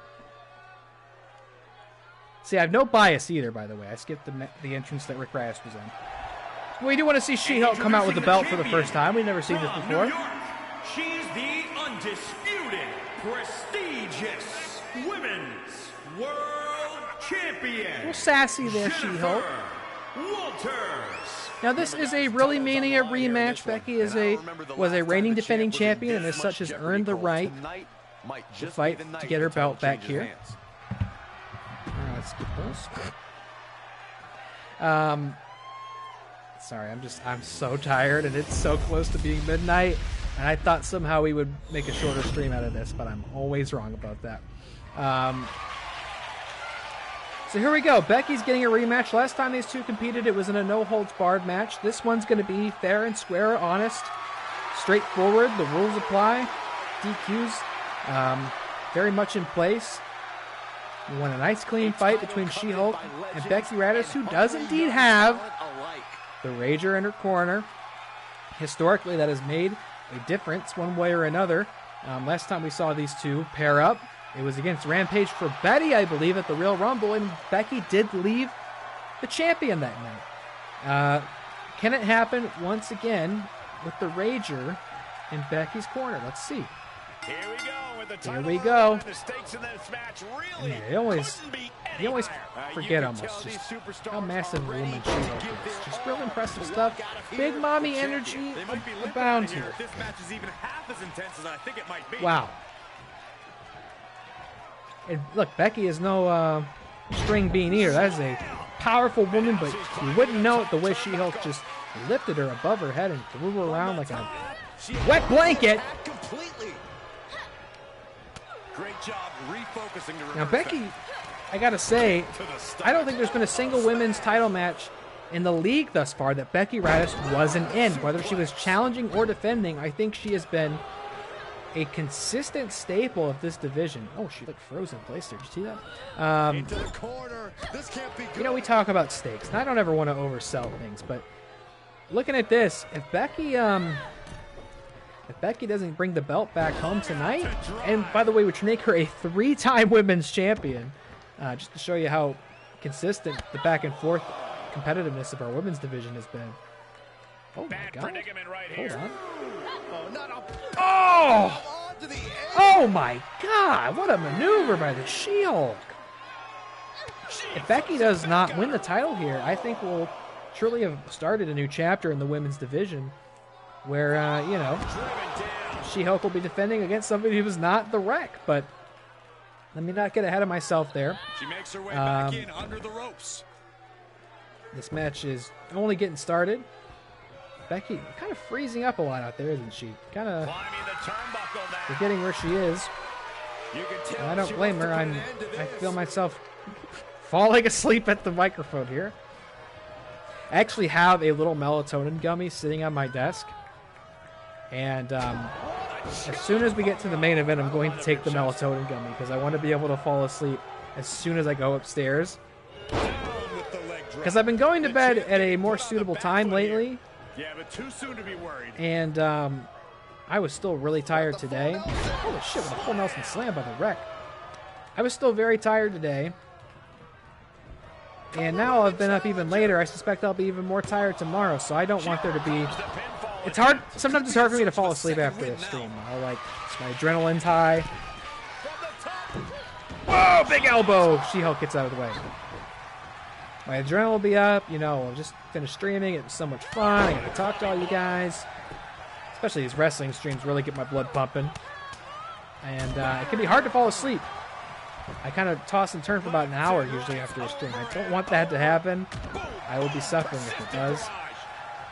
So as soon as we finish the World Championship match and move on to our main event, I am chowing down that melatonin gummy, so ideally it'll have kicked in by the time I actually get in bed, and I will just fall asleep.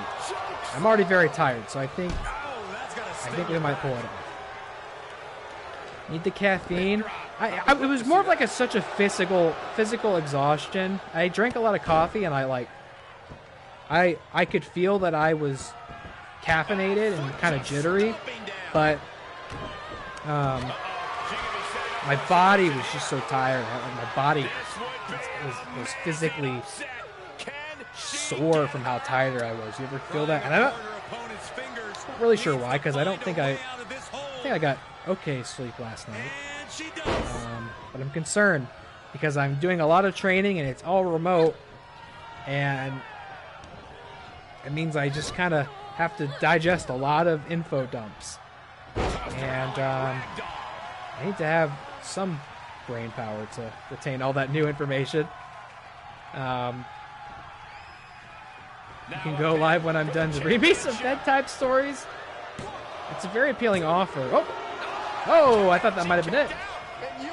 It's a very appealing offer. I'm actually afraid if you go live, though, Adam, I will not fall asleep, and I will be too... holy shit. I will be too compelled by you. Though I do love the idea of a bedtime story stream with dilettantes. She-Hulk pulling out all the stops on Becky. I think that might be it. I don't know what that was. No, the wreck kicks out. How can I doubt Miss Rager there in the ring? She's been such a huge part of this league, our inaugural women's champion. Defended that belt and won that belt from the best the league has to offer. She-Hulk goes up top. That is a lot of women coming down. Huge knee. And She-Hulk is in the driver's seat and in a position to end this. Come on, Ricky, do something. Don't just stand there and watch. Oh, Bobby, no. Oh, and pins her with 1 foot. Come on, kick out Becky. Holy fuck. That woman's unstoppable. That woman's unstoppable. I didn't believe that was it. I was really begging in jest. I thought that was it. The fans chanting fight forever. That's right. She is not giving it up. Like I said, Becky understands. If she can't bring the belt home tonight, I don't know when the next championship match with Becky Raddus will be. Here she goes. Puts her on her shoulders. Oh! F5! F5! Unbelievable. She does it once again. Becky Raddus becomes a historic 3-time women's champion. I've said it before. It's one thing to win a belt in this league. It is something else entirely to defend a belt in this league. Not many can do it, and unfortunately, She-Hulk is one of those cases tonight. Lost. She won it valiantly in a no-holds-barred match at ReelyMania, but she loses it here at the Acadareel Awards to Becky the Wreck Raddus, who, might I remind you, is now 2-0. When well, I'm not sure if the cameraman forgot to turn off the lens cap for that. We'll cut to the next angle. F5. Here is your winner. And Brock Lesnar can only hope to do it that good on Almost at WrestleMania. 2-0 in matches in which she's had the Rager in her corner. A coincidence? I think not. Becky the Wreck Raddus, a 3-time women's champion, and will continue to be a pillar of the women's division. And the next time we see that belt on the line, it will indeed be another Becky Raddus match. Incredible. And the viewers said it's very good. Wow. Wow. Goes to show I just never knew what's going to happen. I got to tweet this out. I got to take a picture of it, though. Hold it. Hold the phone. Here we go. Jack Frost versus Walter White. Okay. Let's tweet this one out. Starting now. Jack Frost is perhaps the most unstoppable force in the league. And now he will challenge He will challenge Walter White, who's in his hazmat suit, by the way. Walter White for the world. The World Championship. And then we put the Twitch URL in the tweet. Kind of see how the sausage is made here. Usually I have these all queued up and ready to go, but I didn't book all these matches, so I didn't know what was going to happen. Here we go. And it is true. Jack Frost, I believe, now is 3-0 after his brutal beatdown of Jimbo earlier in the night. Oh, here we go. Accept. Truly one of the most dominant forces in the game. We've seen his entrance already tonight, so we're going to skip it. Nothing personal, Jack Frost. Got to go to bed eventually, though. But let's check out Walter White come into the ring with the belt for the first time. We've never seen this before. Are you guys ready? The kid has to actually be dead now. Who knows? I thought he was done, but the kid's got gusto. He's got heart. He's, oh. Wow, look at this. And he's got his entire ensemble with him. And introducing the champion, representing the Bad Guys. From Bad Albuquerque, New Guys. Mexico, weighing in at 174 pounds. He is the prestigious Pro Wrestling Super World Champion, Walter White. Big match here, guys. Don't forget melatonin. You know what? There is one more match after this, and I was going to wait till that match to take it, but who knows? I got a lot of fat cells for this thing to work through, so maybe I should just take it right now. And it'll kick in. And if I fall asleep on the stream, I fall asleep on the stream. Go ahead and cheers down the hatch. Not bad. So you see Walter White in the hazmat suit. Just an extra layer of protection going up against... Does melatonin care about fat? I don't know. I don't know anything. Like, that's a great Saul Goodman there. That's the first time we're seeing Saul. The full entourage is here. We've seen Jesse Pinkman before. Originally, he and Walt were part of the teams division. But now, they've got Saul Goodman kind of playing the Heyman role. You've heard of Paul Heyman. How about Saul Goodman? What a trio. What an entourage here. Flanking Walter White, the reigning defending World Heavyweight Champion here in WAT Championship Wrestling. And they're pulling out all the guns here. All the stops against Jack Frost, who is a challenge unlike anything we've seen before in the World Title Division. I think if Jack Frost wins, I mean, we're truly in the darkest timeline. Can you imagine a world in which Jack Frost is our champion? I'm not saying Walter White is, the most honorable of competitors. I'm not saying he's the ideal to pick one. But, I mean, I can't send Jack Frost out to do, TV appearances. I can't have him walking red carpets, although he is literally walking one right now at the Acadareel Awards. Here we go, folks. Ordinarily, a match like this would be your main event, but believe it or not, we've got something even bigger cooked up afterwards. But first, we've got to see this play out. Jack Frost, 3-0. 3-0. Unstoppable monster. Walter White, your reigning defending champion, winner of the first ever Real Rumble. Defeated Nacho, Libre, and Dom Toretto in the main event of ReelyMania to get that belt. This is his first defense. I've been saying it all night, and I will say it once more. It is one thing to win a belt in this league. It is something else entirely to defend it. In fact, fun bit of trivia for you, the only wrestler in this game to successfully defend that championship, believe it or not, is John Cena. Oh, wow. That is not the way Walter wanted that to start off. Oh, but he quick reversal. Good thing he's got that hazmat to showman. Yeah, John Cena, as lackluster of a champion as he was, actually did successfully defend that title against the master Matt Thomas many months ago. And that's the only successful World Championship defense we've ever seen. Matt Thomas lost his first defense to John Cena. Nacho Libre lost his first defense in the Elimination Chamber. And Dom Toretto lost his first defense at ReelyMania.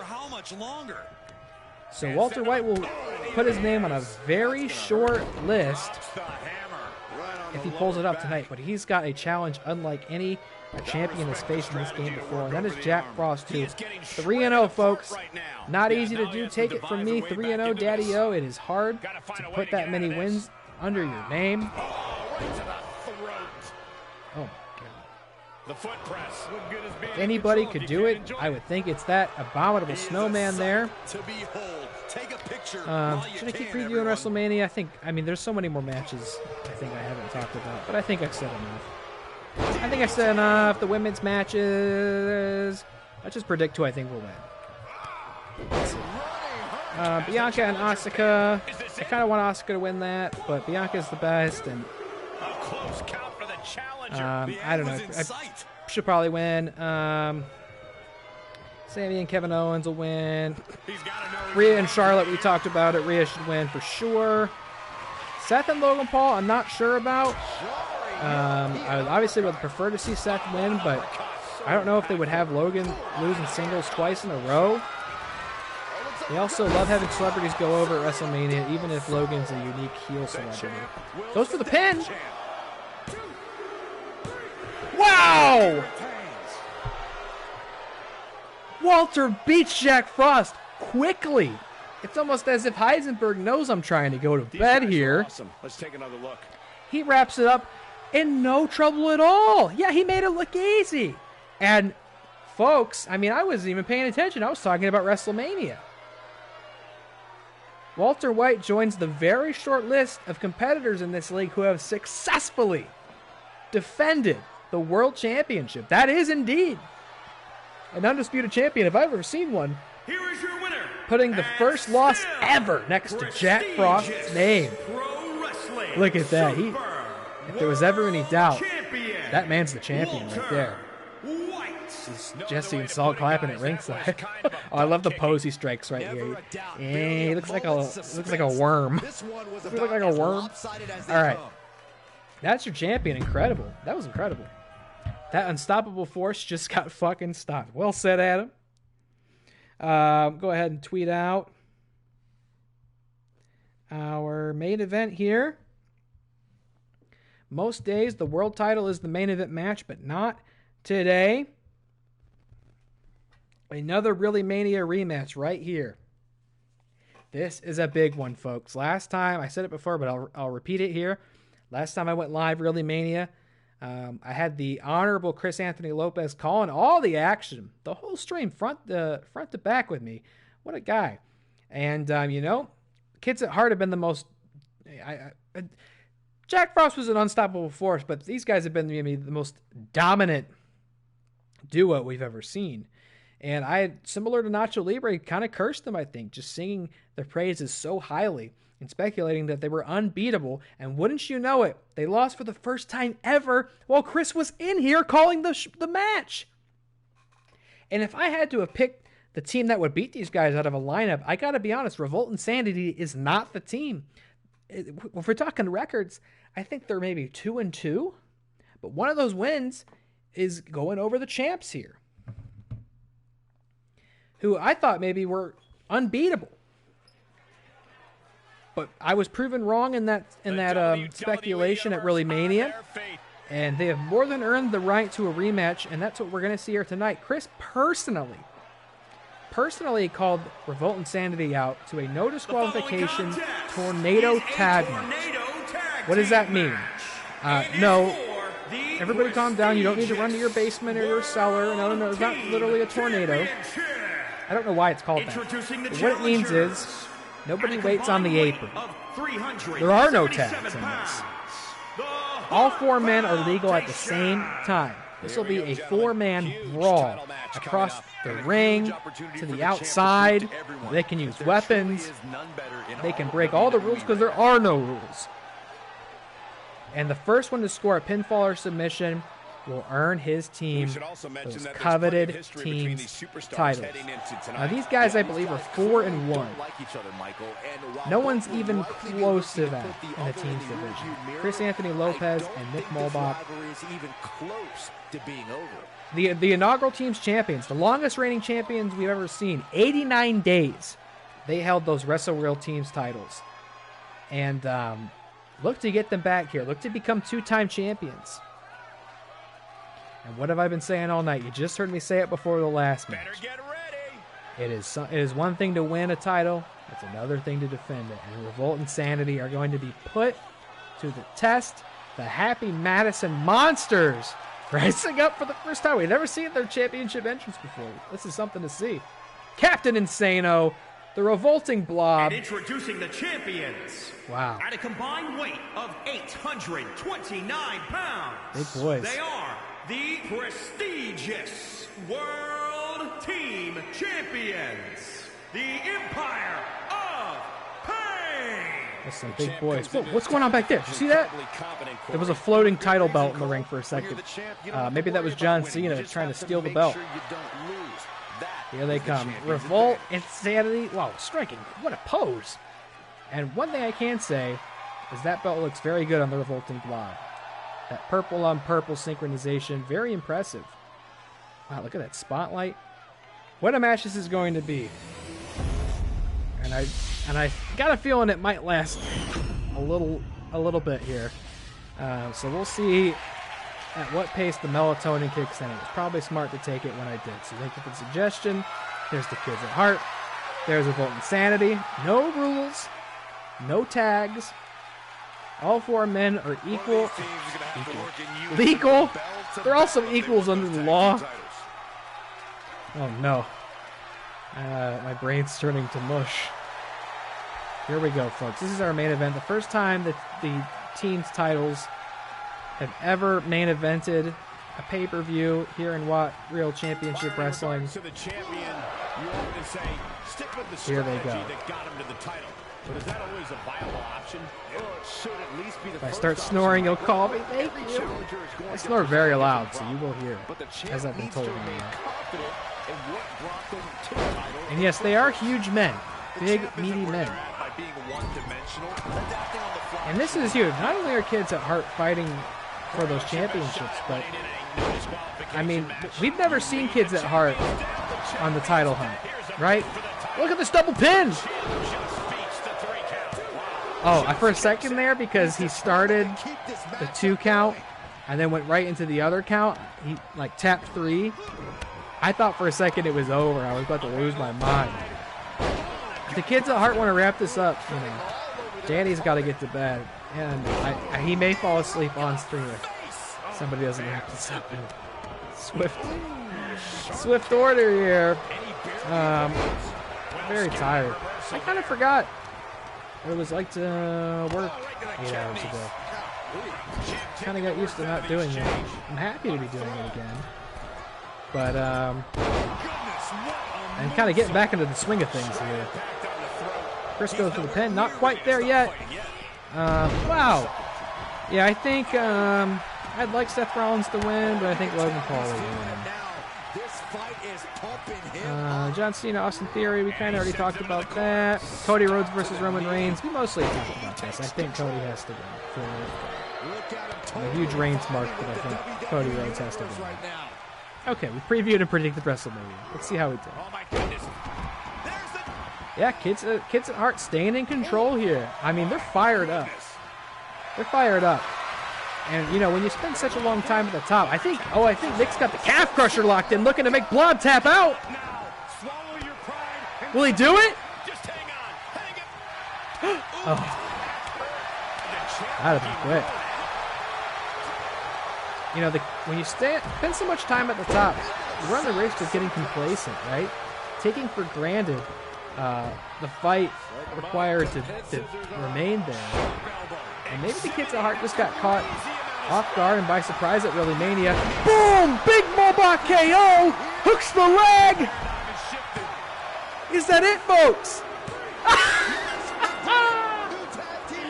Well, it was quicker than I would have necessarily expected. I was hoping for a bit more of a show there, but at the same time, Daddy wanted to go to bed, and it's night-night time.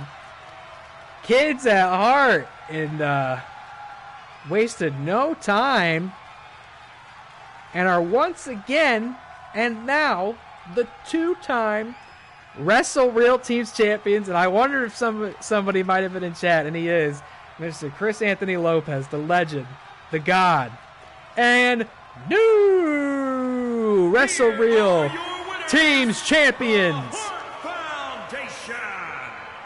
Back at it again, like they never lost them in the first place. There they are with the purple straps, icons, legends, heroes. Kids at Heart they may be, but legends in history they remain. Once again, your team's champions. As it should have always been. I think if we've learned anything tonight, folks, is the climb. I'm gonna fall asleep. The climb to the top is not as hard as hanging on once you're at the peak. How's that? Oh my god. Revolting Paper Champions, LOL. The personality gloating in the chat, rubbing salt in the wounds. And hey, maybe the pressure's off kids at Hart now, right? Now they don't have to worry about remaining undefeated. They got that first loss out of the way. Now they're the two-time Wrestle Real Tag Team Champions. Who the hell is going to step up to them now? Because Revoltinsanity doesn't have a rematch. I don't know. We've got a bunch of new teams in the league. Flick and Real, Benny and Moose, and maybe even the Survivor and the Smasher, I've heard whispers of. New challengers on the way to face these two. But until then, folks, I have been your commissioner and commentator here at WAT Championship Wrestling. I am very tired. I am going to go to bed. Thank you for tuning in. Always a pleasure. Always an honor. I love these wrestling streams. Always a blast. Some of the most fun I have on this channel. And tonight was no exception, as tired as I might be. I might be back on Thursday. That was the plan. But the grind of getting back to 9 to 5 life has kind of worn out on me. So I don't know. I might play it Thursday by ear. But the plan is to stream a really cool indie horror game called Mothered, which comes out on PlayStation that very day. If not Thursday, maybe Friday, maybe on the weekend. I don't know. I will certainly keep you posted on social media. And until then, thank you for tuning in. I look forward to the next stream. Chris said, ask us to put over the team. We'll do it. Ask us to lose to them again. Fuck that. Amen, brother. You're the champ right there. These are the GOATs right there. All right. Good night, my friends. I'm very tired. The melatonin is more than kicking in. If I don't get out of here, this is going to become one of those weird, like, cam girl streams where they just sleep in front of their camera and chat. Chat does what chat does. We don't want to do that. We want to go to bed in the privacy of our own homes. So good night. I will see you next time. And as always, take your melatonin before bed. It's very important to get good sleep. Good night. Bye.